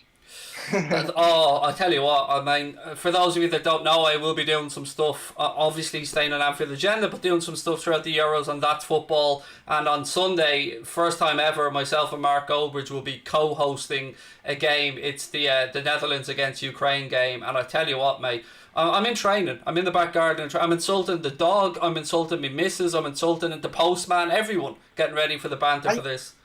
I tell you what, though, he's a shit alternative for me, Mark Goldbridge, isn't he? That's all the comments on That's Football video. You should get calling Mark Goldbridge. Get your own back. Call Mark Goldbridge a B-Tech Jack Gill, and see. I'll be looking at this thinking, who on earth is Jack Gill? I mean, imagine a Palace fan thinking they could come in and banter anybody. To be fair, I mean anybody. Yeah. I mean that alone is hilarious. They couldn't even pull off Nuno, could they? So. There you go, yeah. Couldn't even get El Nuno in. He didn't want your job. Plus, I know I'm amazing, mate. I don't need you to tell me one way or the other. I mean, the numbers speak for itself. Do you know what I mean? I've got 2 Anfields that come in and hit the subscribe button to my channel. What have you got, my little friend? Absolutely fuck all, I would imagine. But anyway, Jack, we move on. Let them hate, Jack. We'll just keep stacking up those dollar bills.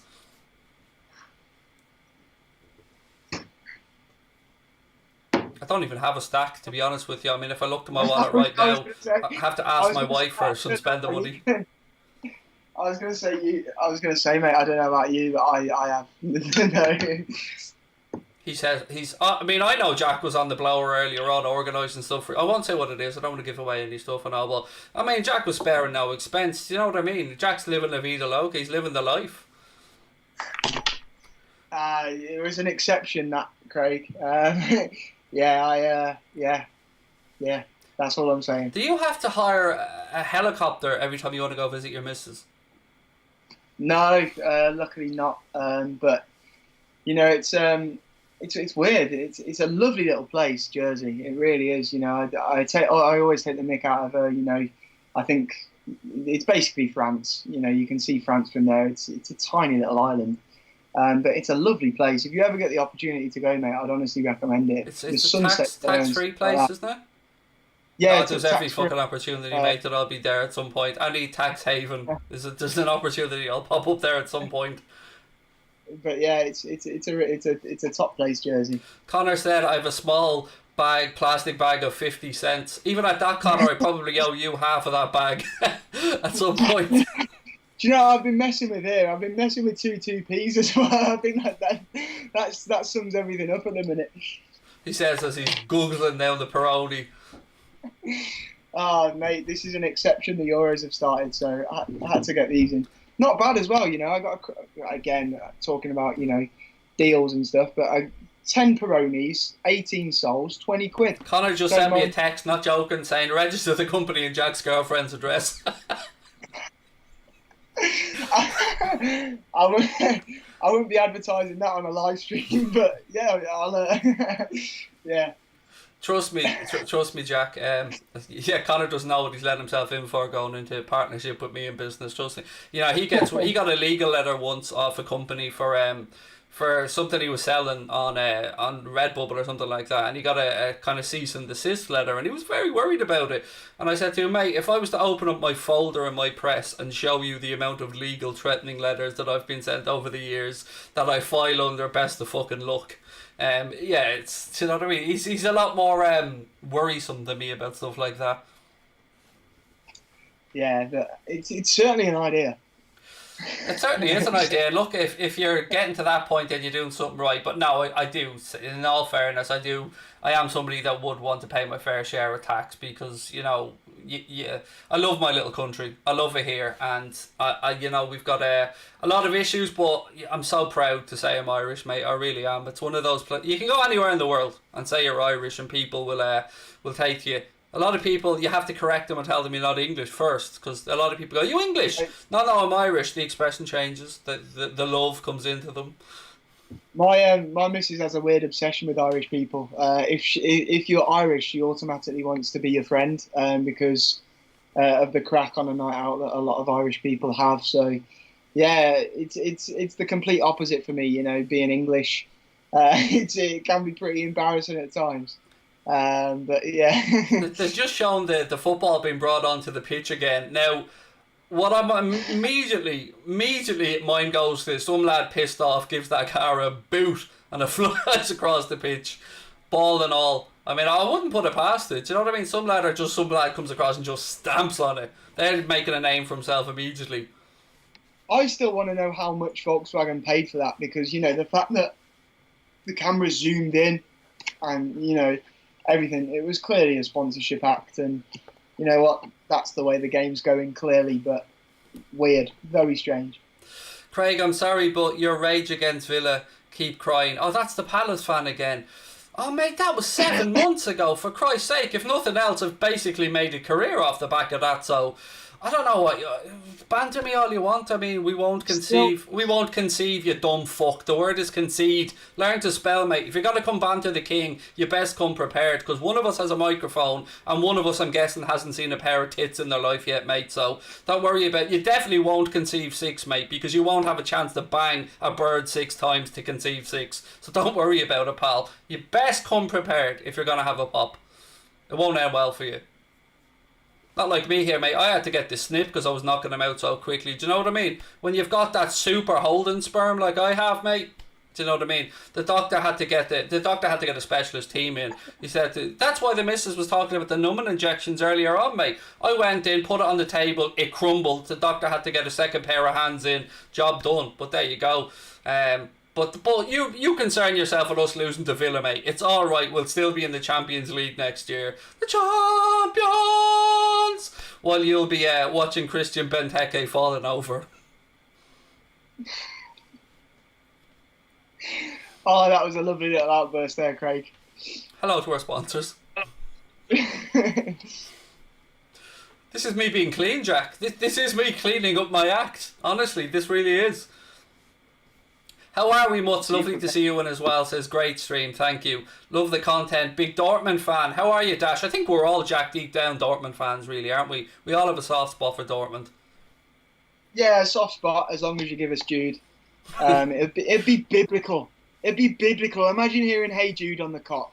Oh, Craig, it has to happen. I'm tearing up here, Jack. I'm tearing up already. It has to happen. Forget your Mbappes, forget your Haalands, forget all of them. Jude Bellingham, it's got to be done. Oh, mate, it's biblical. I feel like the television's taunted me here. They're just gone from one magnificent head of hair to another. And now, you know, I'm sitting here looking at Robbie Savage, and as much as, you know, the man, you've mixed opinions on him, you can't deny it's a pretty nice barn that he has on top of his El Noggin there. So I feel taunted, Jack. I really do. I really wish that I could go Urga Khan Kakir or Alison Becker or even Jack Gill. Well, I had to go bald first before I had this. But yeah, it's there's some nice hairstyles. It's also a bit, you know, rubbing it in a bit that we've gone from England to now Wales, and I'm sure they'll go to Scotland in a moment as well. But unfortunately, your magnificent greens are nowhere to be seen.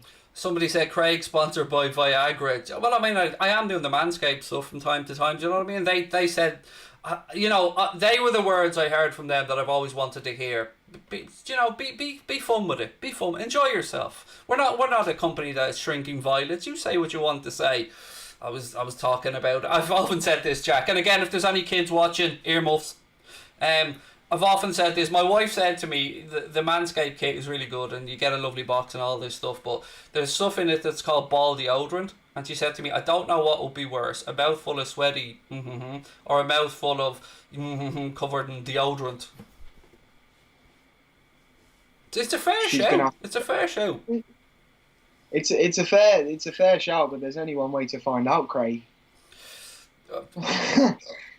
Fight, as Harry Hill says. I'm saying nothing. You should get a rig like Ric Flair.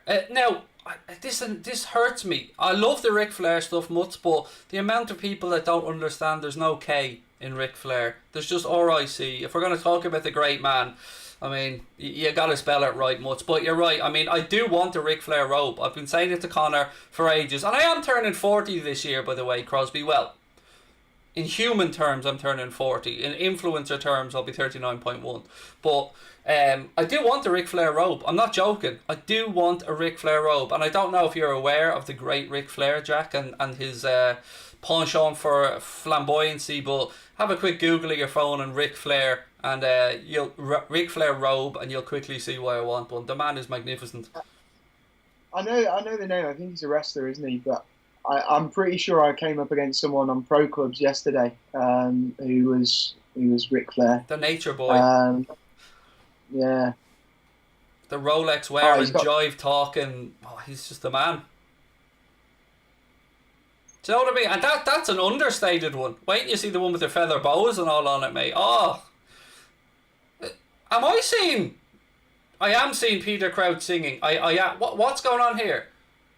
Who's that behind Peter Crouch? Anyone watching BBC now? Who's that lady to the left? She could be wife number 3. Sabrina, you're fucked.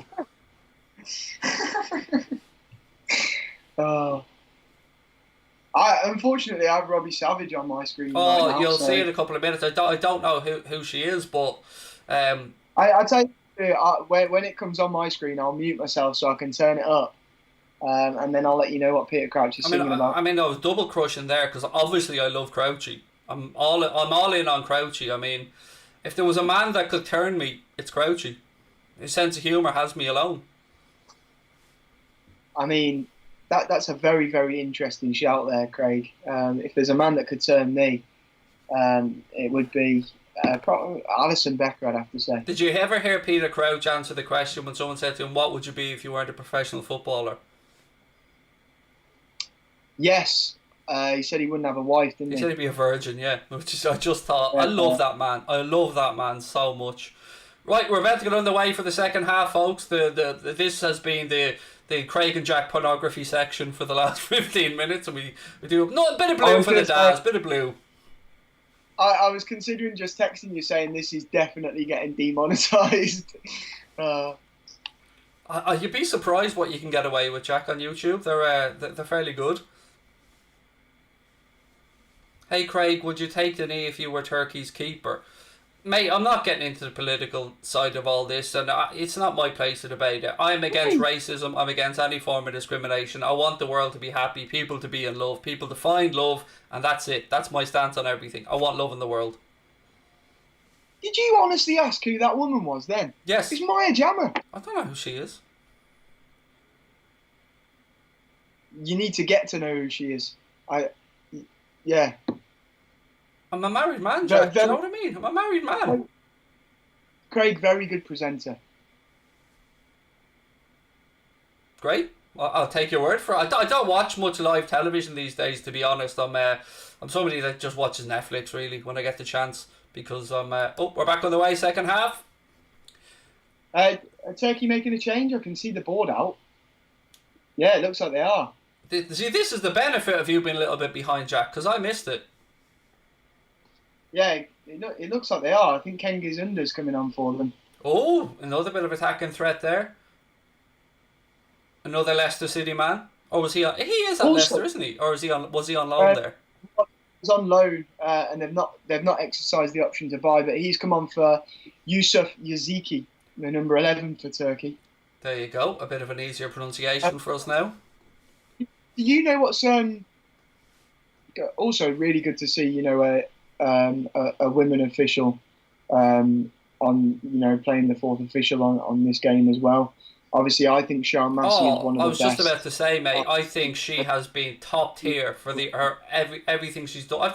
I've very rarely ever seen her get anything wrong. I'll be honest with you. I think she's No, amazing. you know what? To think that Richard Keys and Andy Gray, the tossers that they are, they made absolute fools of themselves with what they did. It was a disgrace what they did during her first game in the Premier League, and since then she's done nothing but get better and better and better. And there's no one better than her in the Premier League. There is no lines person better than Sian Massey. She's a top assistant referee, and it's good to see as well this one that's a fourth official. I've never seen her before, so I don't know who it is. I've seen her before, all right. She has been doing stuff for a while. Actually, a bit of confirmation here on who that lady was that you were telling me about. Apparently she's Stormzy's missus. So Stormzy, well played, sir. Well played. Ex-missus. Ex-missus? They've broken up. Stormzy. Yeah, what's you at, mate? Come on. Chunks is doing his best to graft her, but I don't think he's getting. I've seen Chunks do a couple of bits with her. All right, yes. Do love Chunks. What a man Chunks is. I seen him in the Links ad recently as well. He's doing bits. He's brilliant. He's honestly a top. Actually, top Trunks guy. is what he's being called these days, isn't it? Because he looks great. He looks really, really well. He does. Fair play to him, and hopefully, it was confirmed the other day he's in the next Soccer Aid as well, the one that's being hosted at the Etihad. Hopefully, he can redeem himself for that shocker of a penalty. I mean, how am I not on the rest of the world team there, Jack? Do you know what I mean? How am I not there? I tell you, just keep your phone on loud because it won't be long, Craig. It won't be long. I tell you what, Mourinho tried to run on the pitch and pull a stunt like he did with Ollie Murs to me, and he'd get a fucking boot in the head. I can promise you that much. Jose, I don't care how many times you've won the Premier League, mate. You're working with that rag now for the Euros, mate. So I was very upset by Mourinho on that, I have to say. But look, Turkey on the attack here early doors, Jack. Second half, Big Yilmaz running the show, pulling it out left side. Oh, that'll be a free in. There's a few of them that have started working for the rag, and I don't understand it. You've got James Corden that did that interview as well. Like, why? I know he's everywhere, but that's one step too far. And then Noel Gallagher the other day as well. They've basically almost declared bankruptcy now. Have you seen that to an extent that the company's valued at zero? They lost an ungodly amount of money in their latest annual report. But look, we don't give them fuckers any time. Just to say that hopefully they do go under. That's all I will say. Yep. Ooh, ball over the top there. Kikir comes out and claims it. Yeah, Chunks is a funny guy, said David Newell. He is. He is. There's so many great content creators out there at the minute and doing their thing, and it's great to see. And it's great to see people like Jack Mate as well. Absolutely top notch what he does. Nico Amalana. Oh, what a man! What a man Nico is. That London mayor candidacy, Jack. I mean, that was just genius. Yeah, it was, and I saw some people criticising what happened on social media, and especially the older generation that didn't really get it. But I thought it was top quality. It was a bit of a laugh and a joke as well. Like that manifesto was absolutely hilarious. But at the same time, for him to use it as an opportunity to raise awareness for young politicians and young people trying to get into politics and trying to get more people to vote, I think was absolutely fantastic. And, just the idea as well that he's been planning this for years, and stuff like the NDL backwards is obviously the three-letter symbol for London that is widely used, LDN, and just little hints that he's given us over the years that have just gone completely unnoticed.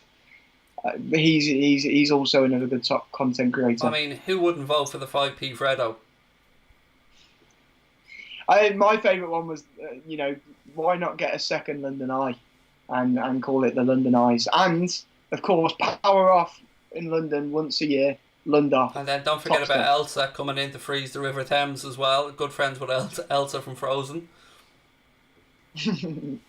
I mean, Connor was telling me before that, I think he lives with Chunks, and once upon a time he went to bed and Nico filled the entire downstairs of the house with them packing peanut things that you put in boxes. 2 million of them or something like that. What I mean, I love it. I love the level of shithousery. There's actually an interview I think Chinks has done before where they ask him what it's like living with Nico, and he says that at times it's like, oh, what's he going to do next? And I can just imagine you wouldn't be able to sleep. Like you said earlier about Sabrina and sleeping with one eye open and not being scared of many people. Can you just imagine living in a house with Nico? You would have to, you would literally have to sleep lightly because he could do anything. Absolutely. Half chance there for Cengiz Under, breaking down the left-hand side. Got a strike away, but not really much to trouble Donnarumma. Donnarumma actually out of contract at AC Milan, isn't he? Is his future being decided yet? I know that he's a Mina Raiola client, isn't he? Yep, and they're absolutely going to rake it in. I think he's agreed a 3-year deal with PSG that will be announced after the Euros. That's what I've heard anyway. And yeah, it doesn't surprise me. I know Leeds' Ivan Melier was linked with PSG, but it makes me feel bad for Keylor Navas because I think he's a top goalkeeper.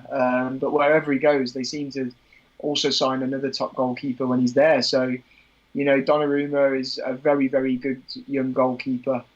He's got a big future ahead of him.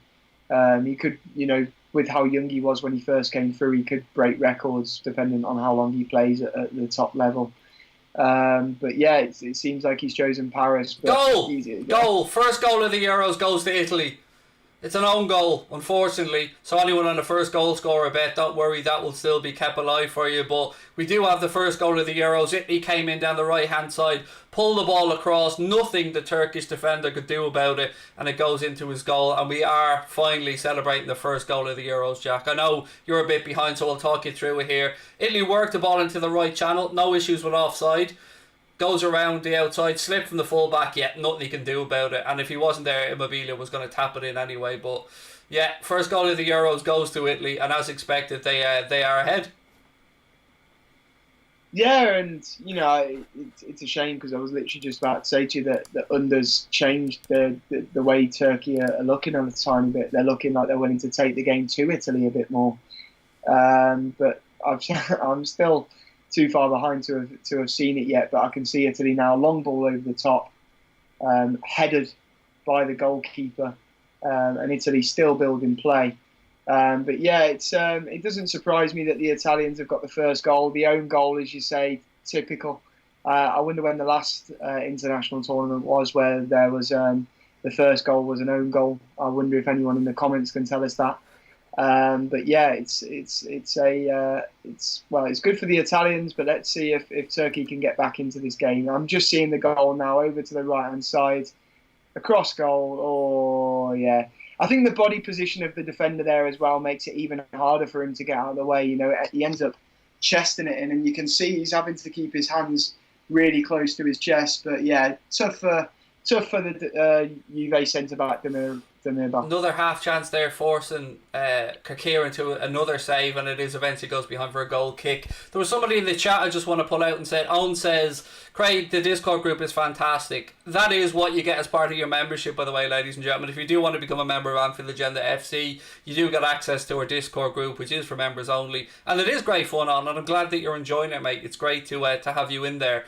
And as I said, if you do want to become a member, you can click the link. I think it's still at the top of the live chat or in the description. It is $4.99 a month. You get all the emojis, you get into our Discord group, you get the logo beside your name, and you get to help keep Jack in Peroni and me in Diet Coke as well, which always helps. But yeah, it's a bit of a sickener for Turkey, Jack, that an own goal. But it might inspire them to keep pushing forward. So we have the opener. The game should open up a bit now.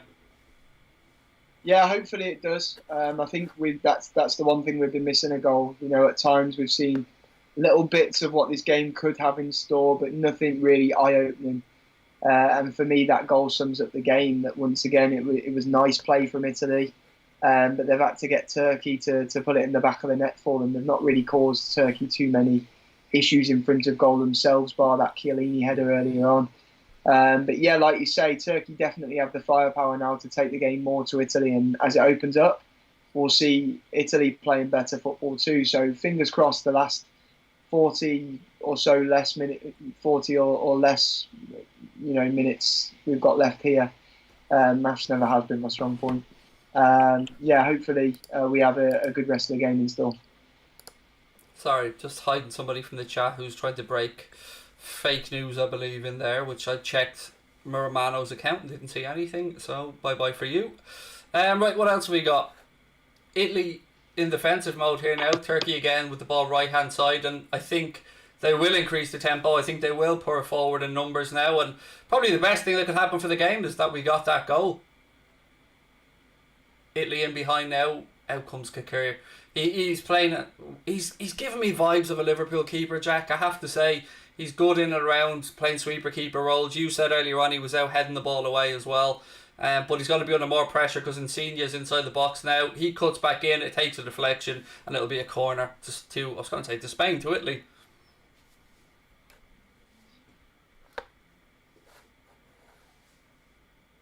I can see Mancini's taken off that nice suave jacket of his now, just rocking the shirt. I don't blame him in Rome. Yeah, absolutely. I can only imagine. Kieran said, thoughts on the Neuhaus links? Might as well take a second, Jack. It is a Liverpool channel after all, to discuss those. I mean, a player that's been linked with us for quite a while now, Borussia Mönchengladbach midfielder, at the Euros with Germany, of course. And I've got to say, mate, I've watched a good bit of Bundesliga, but I haven't watched too much of Borussia Mönchengladbach. So I read a good piece from Sam Maguire earlier on that was, showing what you could expect from Neuhaus, and he looks promising. Yeah, press resistant Neuhaus. It's not a like for like Gini Wijnaldum replacement, but perhaps it, tells us a bit about how we may adapt in years to come. 24 years old, still very, very young. 33 games in the Bundesliga this season. Scored 6 and got 5 assists. He's a workhorse. It'll be a very, very good signing for us. It's one of them that, when we're talking about replacements for Gini Wijnaldum, it didn't stick out as anyone's, the first name on anyone's lips. But it will be a very good signing, and it's a player that I think will thrive under Jurgen Klopp. What type of fee are you hearing, or have you seen thrown around? I mean, I haven't been paying attention to the fee that's been potentially mentioned. I mean, maybe there hasn't been one mentioned. I've not seen too much, but I believe it was around 35 million, something around that. Oh, Italian player goes down. Again, referees unmoved by it. And Italy recycle possession from the corner. They're really, as somebody in the chat has said, I mean, you're spot on, David. Italy really are up in the ante now. I think they can smell blood, Jack. Yeah, definitely. As you say, the goal helped the Italians too, because it opened the Turkish up a tiny bit. Like you say, I think they're trying to latch on to the Turkish's misfortunes with that own goal, and they're hoping to double their lead. But it'll be interesting to see as this game goes on, if it stays tight like it is at the moment. I mentioned earlier, Turkey's still yet to trouble Gianluigi Donnarumma. And as the game goes on, will we see something where Turkey themselves get a little bit of luck and manage to get back into this game?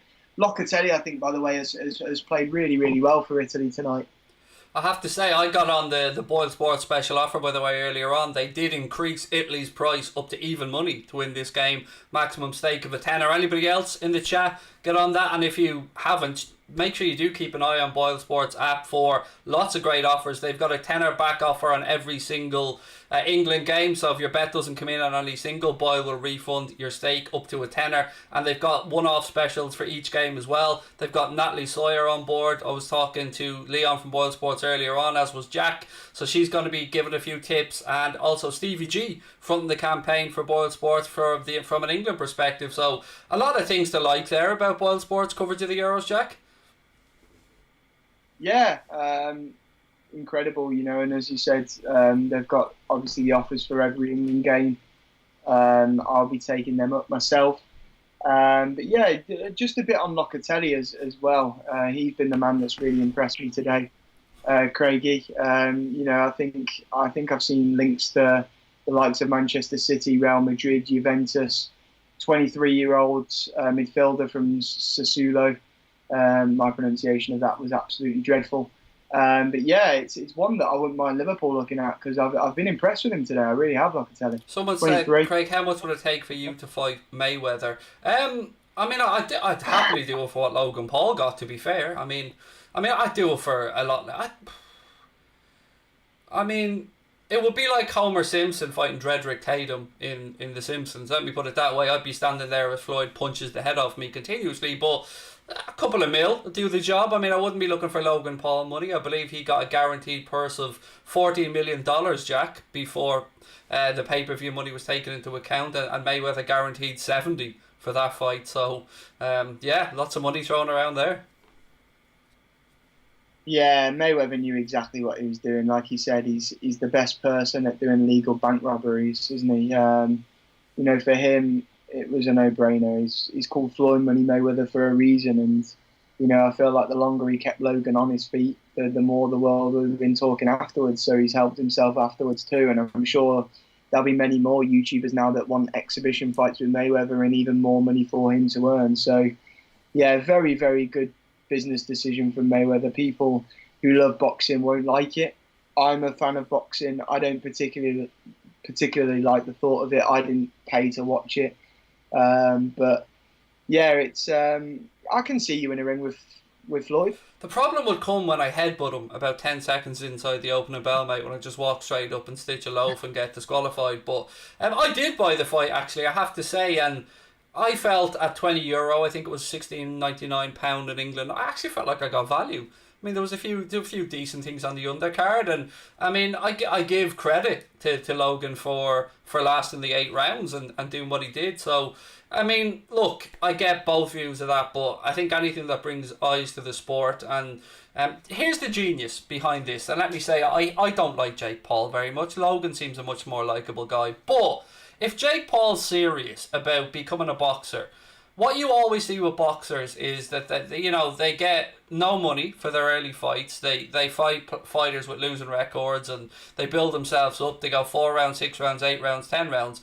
But if Jake Paul's serious, fair enough. But he's making a lot of money while he's learning his craft, if that's the case. If he's serious about it, he's almost reinvented the way to go about building a boxing career, because his social media presence means he can command more money. He's fighting people like Askren, and he's fighting, what's his name next, Tyron Woodley, who's 39 years of age. But if that eventually brings him to a point where he fights real fighters and he's earned some money doing it, better than having to go and sell 500 tickets or only getting a couple of grand for a fight. You got to look at it that way as well. Clever business decisions.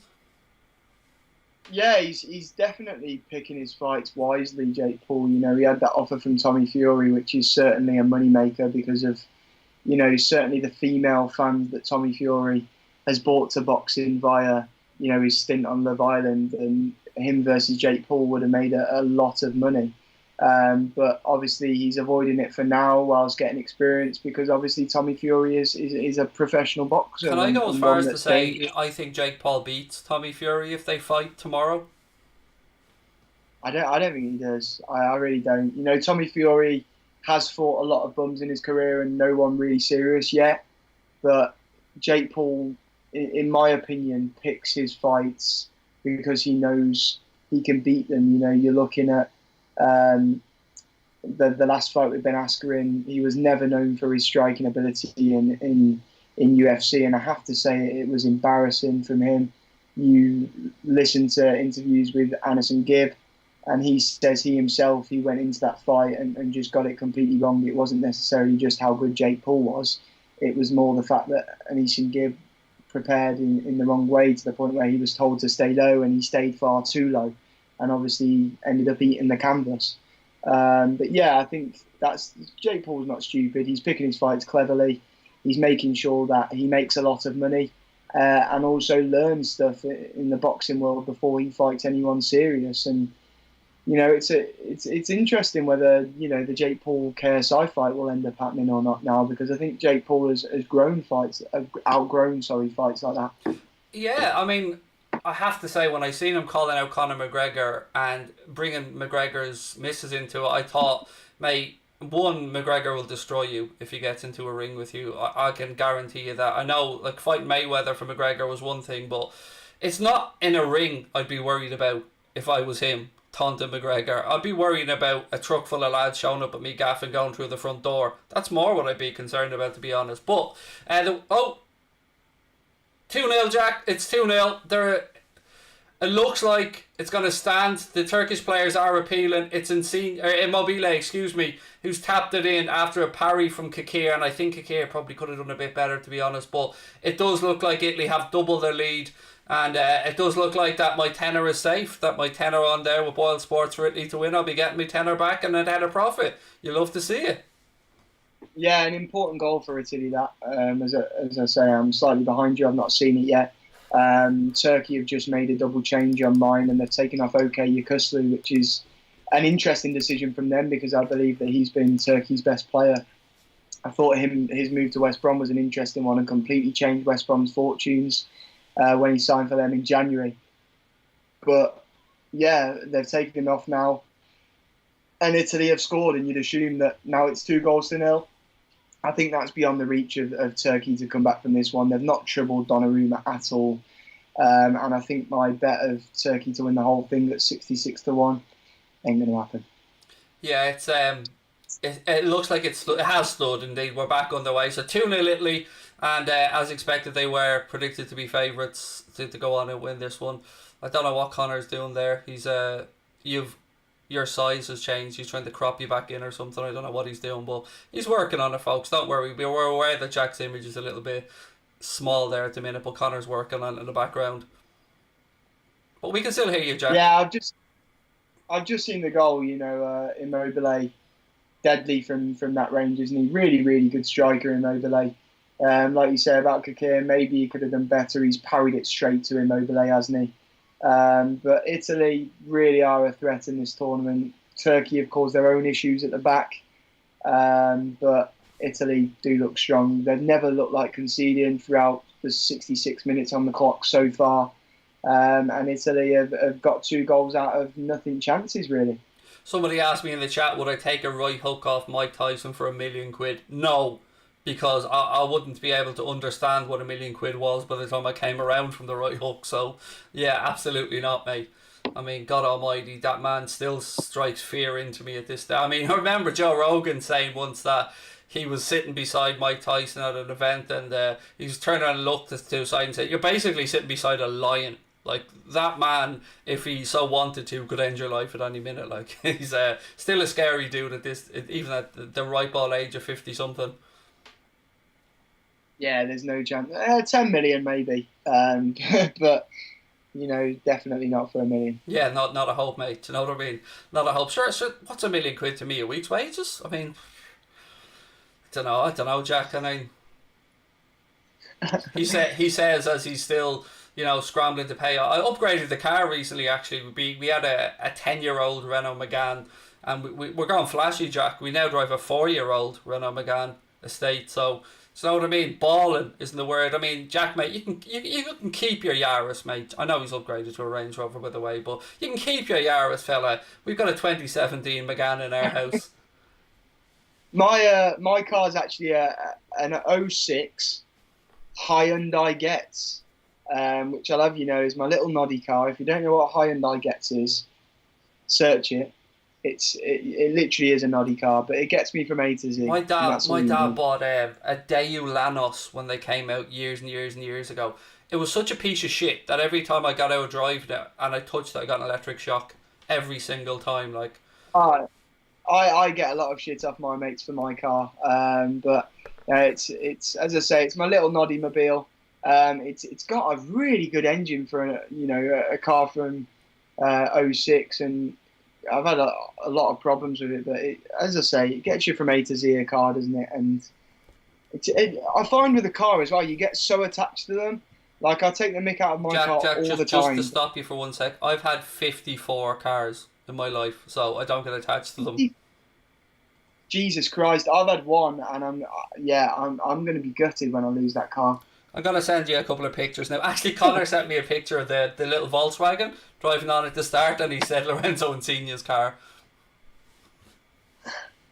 Vicious. Nah, Insigne has definitely got a smart car. This was our new baby, Jack. See, I love doing this. That I can send you stuff live on screen as well. Let me send you mine. It really is. You'll tell everyone when you see it. It's a noddy car. It really is. I mean, Connor had a newer car than me, Jack. Connor, basically a child, and he had a newer car than me, mate. I couldn't be having that, so we had to go and have a chat with the credit union. Oh, I mean, I tell you what, Jack, I had a Suzuki Swift, right? When I took a break from driving. I've been driving since I was legally able to, but I took a break from it for a few years because I couldn't afford to run a car. And I got back, about 21, I got back to it. And I bought a Suzuki Swift for 450 quid, right? And this was before what you would class as an MOT. It's called NCT over here. It was before those days. If the car stopped and started, you were sound. I could start it with my whole door key and put the key back in my pocket and the car would keep going. I had to get in through the passenger's window, and it was that old and shitty that I didn't even have seatbelts in the back of it, but yet it still cost me $2,500 to insure. Yeah, my insurance is ridiculous because obviously my age, and I've had a couple of bumps. I've got 3 points on my license, so insurance is ridiculous. So I'm glad I've got a car like that, so it's a bit lower, because I dread to think what it would be like if I had a nicer car. Italy just trying to draw Turkey onto them now as they move the ball around. 71 minutes on the clock. Safe to say, Jack, they look like they're coasting to 3 points here to open up the tournament. Yeah, and continuing their impressive defensive record as well, Italy. And as we both said several times throughout this, you just can't rule them out, can you? Obviously, Turkey aren't the greatest of sides, but they're still a very, very good side, and Italy have coasted past them. Turkey have not caused them any problems whatsoever. And their issue with the Italians is they've not created too much or such, but we know in international football that doesn't matter. It's about taking your chances, and today they've got 2 chances out of nowhere, and they've made the most of them. Immobile on the score sheet, and I'm sure there were many people that had Immobile to score in Italy to win 0 tonight. So I'm sure there's quite a few happy people in the world. I like this from David Newell in the chat. He said, I've got an Aston Martin. Granted, it's a Max box version, but I still have one. So fair play, mate. Nobody can take that away from you. You are right. What's this? My Allegro, Austin Allegro, man. That's going back there, man. That's old school. And no, Kabak wasn't playing. Mark, he was on the bench. He didn't get the start today for Turkey. They went with Soyuncu and who's the other centre back? Demirai. So 2 they went with. Juventus. Locatelli gone off now to be replaced by Cristante in a change from Italy. How are you on the 5 subs, by the way, Jack? Where are you sitting on that? Because apparently that's going to be around next season again. Not in the Premier League, granted, but... Again, I didn't understand the decision not to bring it into the Premier League. You get, obviously, the people that love football the way it is, the traditional football fans that want it to stay at 3, but you've got to remember at the minute, these players are getting no rest. They're playing 3 times a week or more every single week. When they do get a rest, they're playing international football, or they get a couple of weeks in the summer. But it's just football after football after football for them. And 5 subs, in my opinion, benefits the sides like Chelsea and Man City, who have incredible, diverse squads, where so much depth within their squad. But at the same time, I think it is important at the minute, especially during COVID times. And I'm not saying I'd like to see it around forever, but at the minute when football is how it is, with the lack of breaks because of COVID, with players getting COVID and stuff like that, I do think it's important to have. So, yeah, that's where I stand, Craig. Donnarumma's had to do his first bit of goalkeeping there properly. Jack was a ball into the box, a tiny little flick on, but never really testing the big man. I'm sure you'll get to see it now in a moment. But yeah, Italy are they look like they're just going through the gears here, which is what I'd say, Jack, is I was very against the idea of 5 substitutions in the Premier League, but when I look back on it in hindsight and I see the amount of injuries that we had and the amount of injuries that other clubs have had as well throughout the season, I can understand why it was introduced and why a lot of managers felt that it was the incorrect decision. It was the amount of time it would have taken, and there was the fear that the game would, come to a bit of a stop stand and thing where rhythm would be lost. But, they tried to limit it to, didn't they, 3 substitutions in 3 actual physical stoppages for substitutions for each team. Even if they were allowing the 5 substitutions, that was the rule. Yeah, that was an important addition. You saw a lot of people making a sub at half time for that. But it does bring in a whole different, tactical element of the game as well. For example, if you're a top side playing against another top side, do you go defensive in the first half an hour and then, the first half, and then in the second half bring on more attacking threats and completely change your style and really shock a team? It brings in an additional tactical elements of the game, I believe. Insigne about to swing in a corner now for Italy, left hand side, headed away by Big Yilmaz there at the near post. It does, it's great to get football back. I mean, I love a transfer window, Jack, as much as the next man, but I feel I'm somebody who's honest, and I always feel really guilty going on every night going, yeah, that's not going to happen, sorry, that's paper talk. And it really annoys me when there's some accounts, particularly on Twitter, that are Liverpool fans, and I'm not talking about channels here, by the way, these are aimed at individuals, smaller people that aren't involved, I suppose, in this side of the industry, but basically flat out lying to other Liverpool fans just to grow accounts. It really winds me up. Yeah, as I've got a bit older, Craig, I just can't love the transfer market anymore. I love when there's a big deal or a deal that I like, but until it's more or less done and dusted, I just can't grow to like it. And I'm not the sort of person anymore that I was as a kid, where you certainly, all the time, constantly search certain clubs and who's linked where, and you discuss it at school and stuff like that. Now, unless I see it on Twitter and it's looking concrete, and there's a genuine source, it's just nonsense to me. And you see it with Liverpool and constantly with United too. Like, teams like that seem to be linked with every player under the sun. A new day, a new link. And though, in terms of what we do for a living, you have to constantly talk about it. It does get jarring. I spent 2, 3, 4, 5 months of my life last summer, talking about Timo Werner, only for him to go and join bloody Chelsea. And even Bad News Pierce, bless him, was saying that would be a deal that he thinks was likely to happen. So you just, until there is somebody stood in front of the champions wall, the old Melwood, I don't believe anything anymore. By the way, Keane Hastings wins the car conversation. He said, Craig, my Toyota was 70 quid. Fair play. I mean, picking up a Toyota for 70, because we all know Toyotas go forever. Let me guess. I bet it's goal, Yaris. 3-0, Insigne. Insigne gets his goal. 3-0, Italy absolutely cruising. The goal difference, no harm whatsoever either. And it was a tidy finish past Kikir. Ball broke left side, squared across to Insigne, opens up his body, curls it into the far post. The keeper doesn't even dive. He knew he wasn't getting near it. And Italy have a 3-0 lead. So definitely off to a good start for the Italians, Jack. The scary thing is as well, I don't think they've got out of first gear here. I honestly don't. They've not looked like they've been anything too special. They've tried anything too special. Turkey are a decent international side. They are. They've got some decent players. And Italy have made it look easy with a to howler. It was Kikir that distribution was intercepted by Italy, which led to the goal. So we can take him off now, Jack. We can say bye-bye. Yeah. Let's keep Adrian. Alright, now there's no need to go nuts, mate. There's no need to crazy talk. But yeah, it's the Italians have really impressed me tonight, Craig. Dark horses, I think.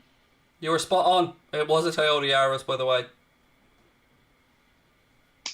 Genius. Which makes it even more of a bargain, to be fair, because they're a sought-after little car. Yeah. That was Insigne's last bit of action, by the way, ladies and gentlemen. He's now going off to stand ovation around the stadium, as you would expect, and Chiesa and Bellotti are coming on. I mean, that's not what you want to see if you're Turkish right now. It's a lovely finish, by the way, by Insigne as well. Lovely first-time finish.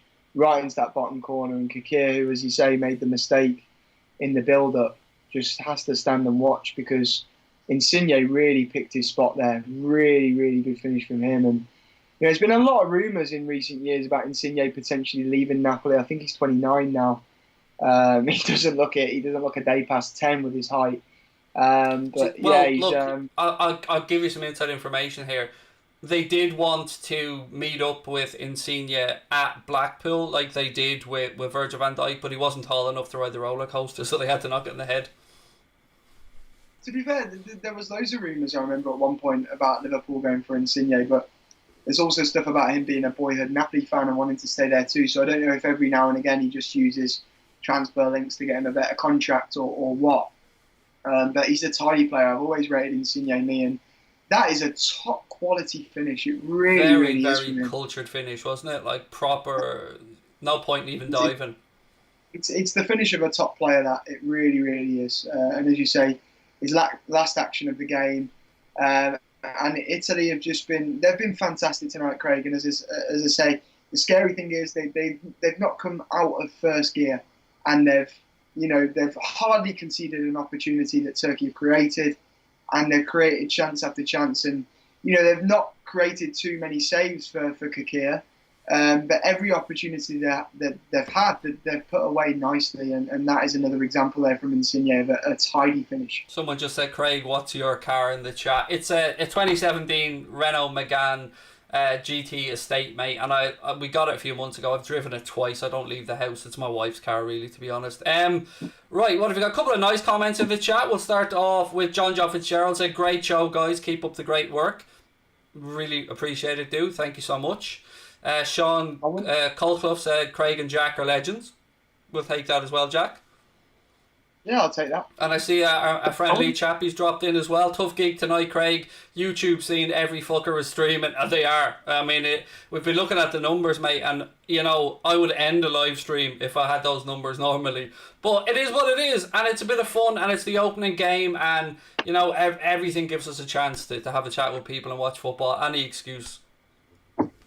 You know what we need to do, Craig? We need to get you on the Peronis during a live stream as well, because I think that would be absolute chaos. I said to Connor, I'd like to do a stream one night. How shall I say this without getting in trouble? Under the influence, but a different influence. Yeah. Yeah, it'd be fun. It definitely would be fun. I tell you what, mate. Little baby fast asleep with ear protectors on in the stadium. You love to see it. I always like to see it. A little baby at the football being indoctrinated nice and early. On the natural CBD oils, you mean? Oh, absolutely, mate. 100%. Yes. And shout out to New Hemp CBD, by the way, who do look after me every month. And I have to say, on that topic, I'm somebody that suffers with a lot of inflammation in the joints and stuff, and it has really helped. It's really, really helped, and helped me with sleeping as well. Couple of links that I wanted to get to. Do you know what? We'll stay on for a few minutes at the end and talk about some LFC transfer links if you guys want to stick around. But where was I going with something there a second ago?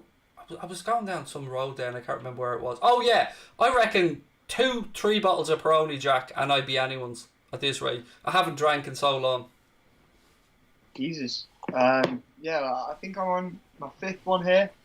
I'm alright. I think I'd have found this game pretty boring without being under the influence, to be honest with you. I'm loving the watch along, but it's not been... I know there's 3-0. Italy look like they've dominated, but there's not been too many clear-cut chances. Even if you think about the goals, they've all been half chances that, as I mentioned, they've either been really good finishes or Turkey have caused their own problems. Besides that, we've had hardly anything in this game. It's really weird. This is going to sound so odd to most normal people, but I was saying to my wife earlier on, I've got to get up early on Sunday for the England game. I drag myself out of bed for that one. Game kicks off at 2 o'clock, which, as you know, Jack, you know me well. That for me is... It's not working hours.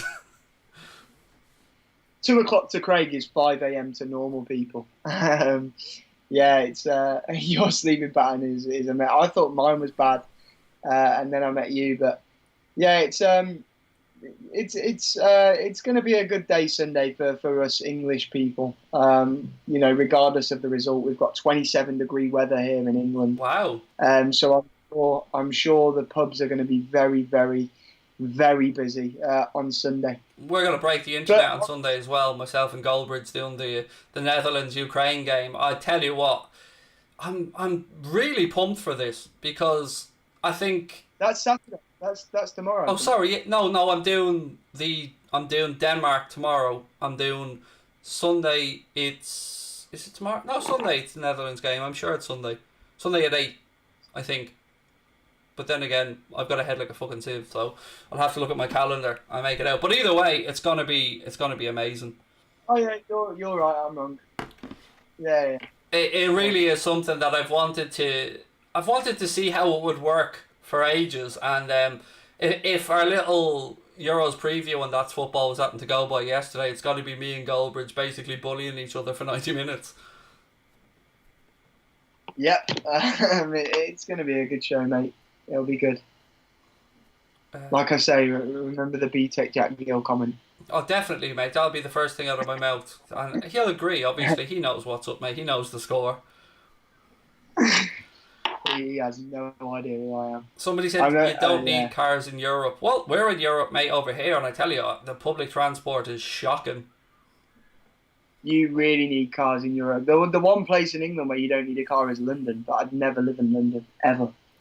Yeah, a lot of capital cities like that frighten the shit out of me, mate. I mean, I get so nervous around that many people in major cities like that whenever I go to London, I literally go hotel, Uber to where I'm going to, and back. That's it. I get so panicky around that many people. London's a lovely place, but you're talking double the price that it is up north, and it's just ridiculous. It honestly is, and like you say, it's rammed full of people. Public transport everywhere. It's just not for me. I can get people love that kind of life, but not me. In saying that, I am hoping to get over to London in September for the AJ Usyk fight, which looks like it'll be at the Tottenham Hotspur Stadium, which I've always wanted to go. I really wanted to go to Wembley for it. I thought it was going to be in Wembley. I've never been to Wembley for any event, whether it be football or a bit of a funny story actually. I used to be a member of a Liverpool supporters club here in Ireland, and they had tickets for games, but only a certain amount. So it was the year that do you remember we were knocked out by Villa in the semi-final at Wembley?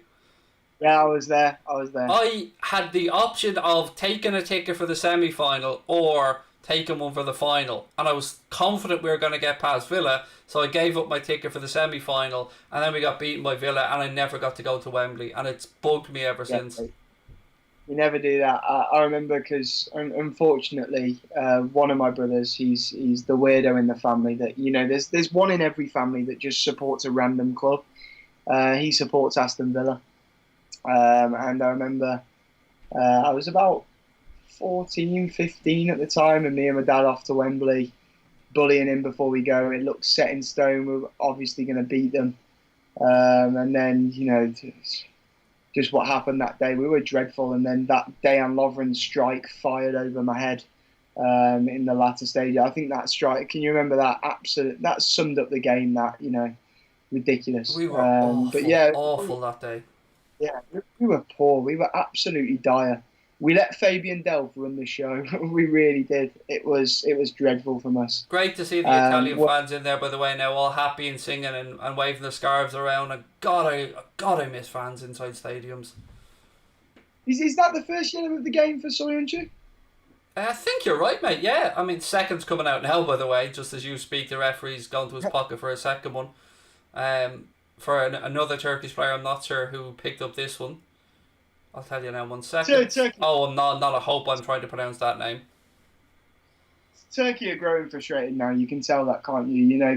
They've caused their own issues tonight. The first was an own goal. Like you say, I think if he didn't do that, then potentially Italy would have scored anyway. But if he could have just been a bit quicker and a bit more, sensible and better, more experienced, maybe he could have adjusted his body position and dealt with that, Demirai. And then obviously the second goal comes from an error again, and the third is the distribution of the goalkeeper. So Turkey have caused their own issues, and you can tell they're growing frustrated. A couple of yellow cards now.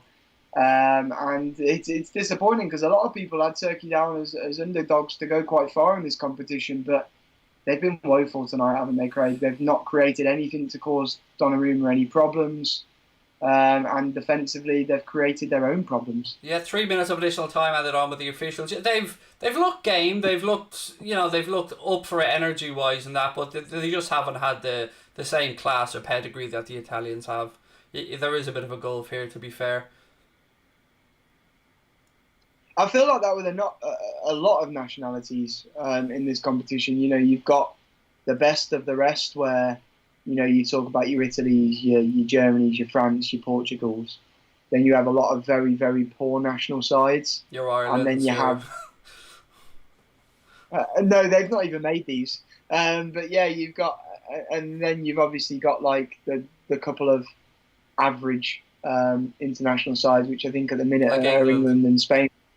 Yeah, England and Spain, which still have an outside chance for the competition. But when you talk about your Frances, your Portugals, stuff like that, nowhere near.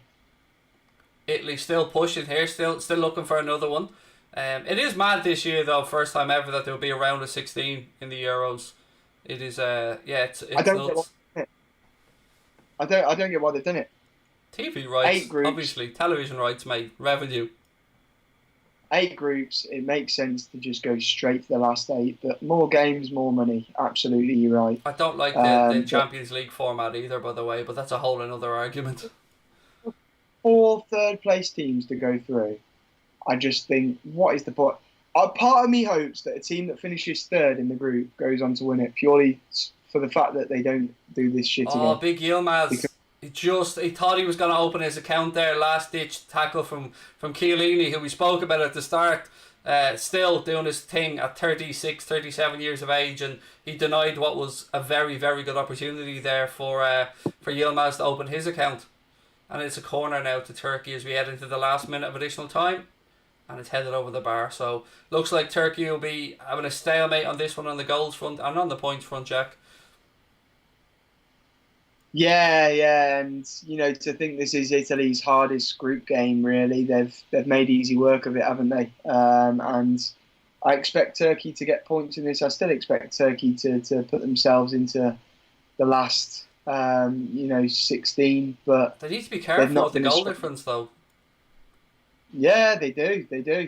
But I think, to be fair, I think they'll finish second in this group. Let me have a look. Who else is in this group? Quick one for you, Jack. Favourite star bar quench, or favourite bar quench wants to know? Mine star bar, obviously. I've let that one out straight away. Favourite what? Chocolate bar. Chocolate bar. I don't really eat too much chocolate, to be honest with you. But it's a tough one. It's all over. The ref has blown his whistle, so we are all over. But, the big decision here is on Jack's chocolate bar. I mean, come on, Jack. I'd probably say dime. Good show. I do love a dime. My daughter loves dime bars as well. I do love a dime bar. The Cadbury's dime bar mix-up is lovely as well. Yeah. Cadbury's with bits of dime going through it. Right, we did say we'll stay on for a few minutes, ladies and gentlemen. At the end, any Liverpool fans want to talk anything around transfers? I don't know. Sorry, Jack, I'm assuming that you're okay here. If you need to head off, man, do your thing. No, I'm absolutely good, mate. And one that I wanted to get to straight away, Jack, was one that I've seen in recent days, and that's Milinkovic-Savic. Somebody who's been touted with a move away from his club for a long time now. United were linked with him for a while, and it doesn't strike me as a Liverpool type of signing, but definitely a very good footballer.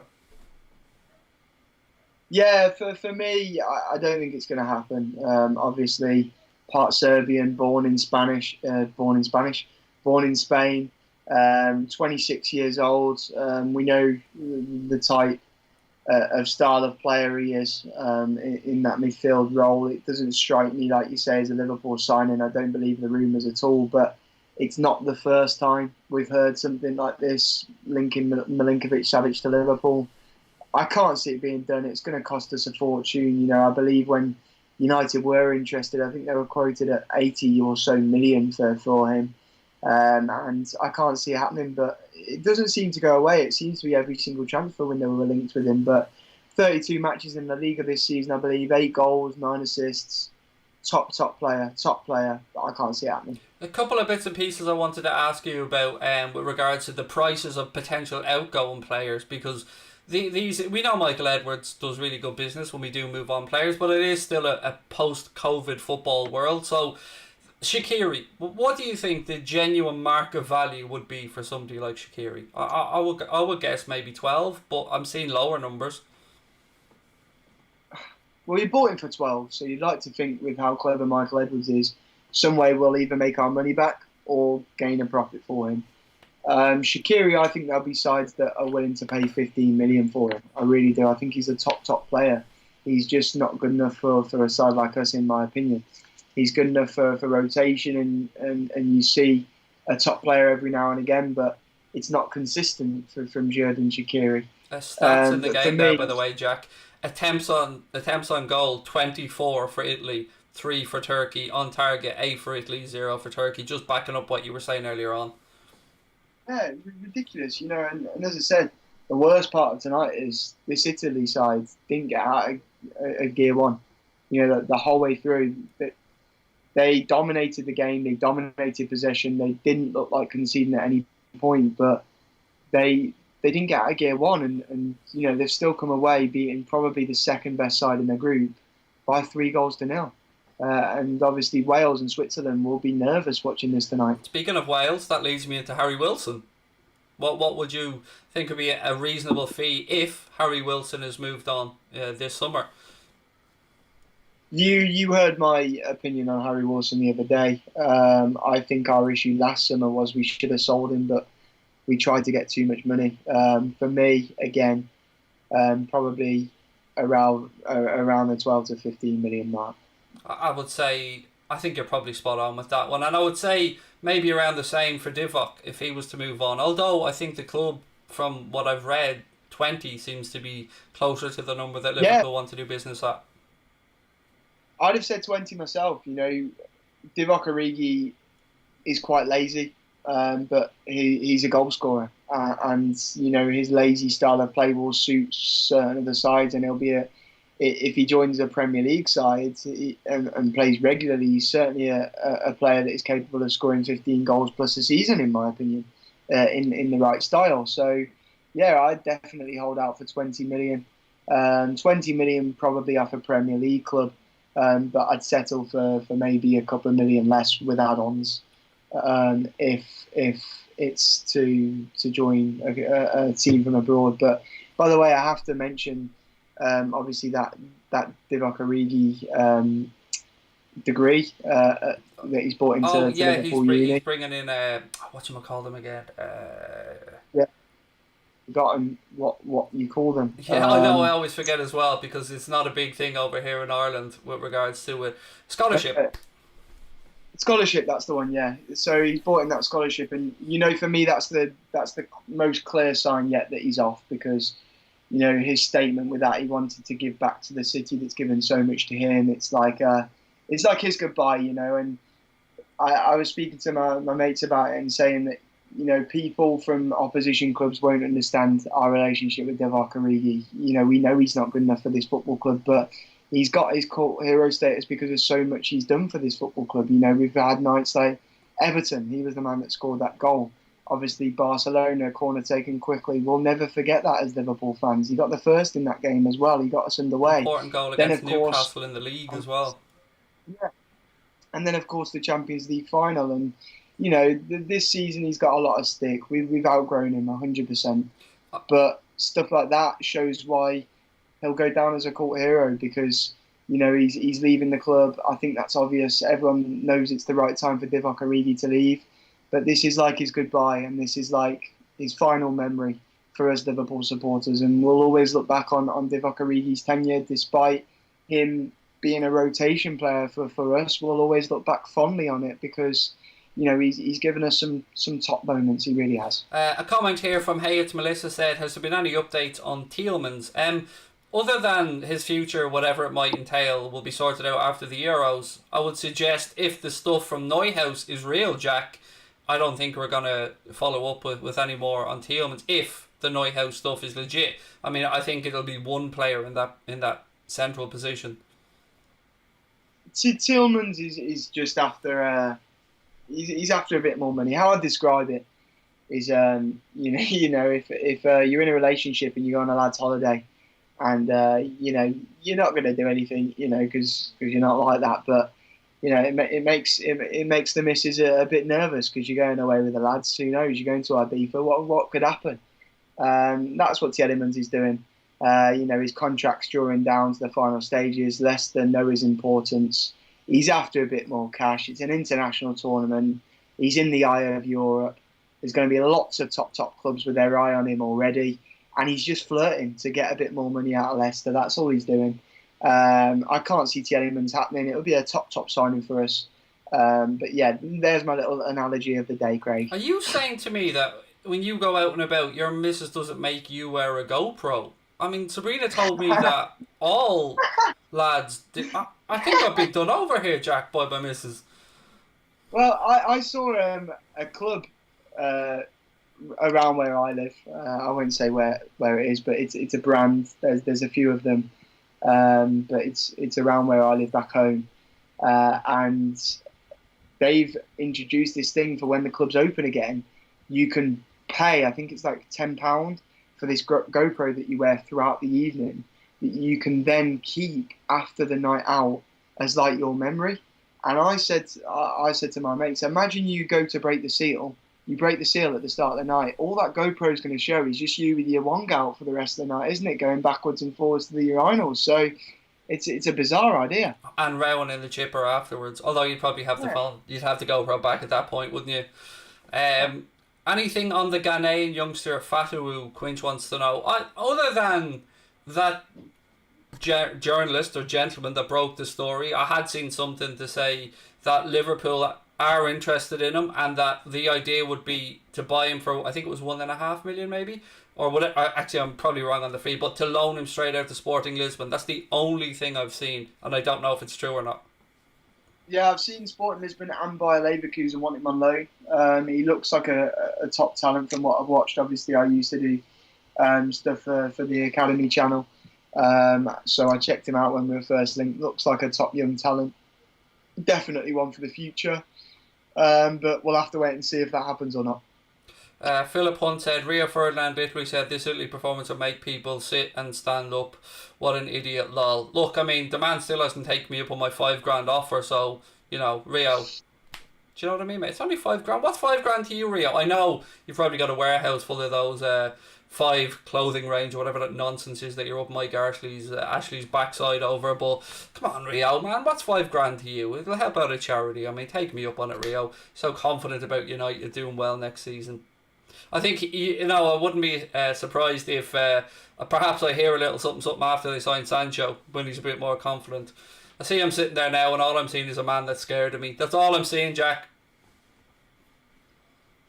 Yeah, he definitely said it to try and get in Liverpool fans' heads, Rio. But yeah, Sancho would be a very, very good signing for United, but I'm not convinced.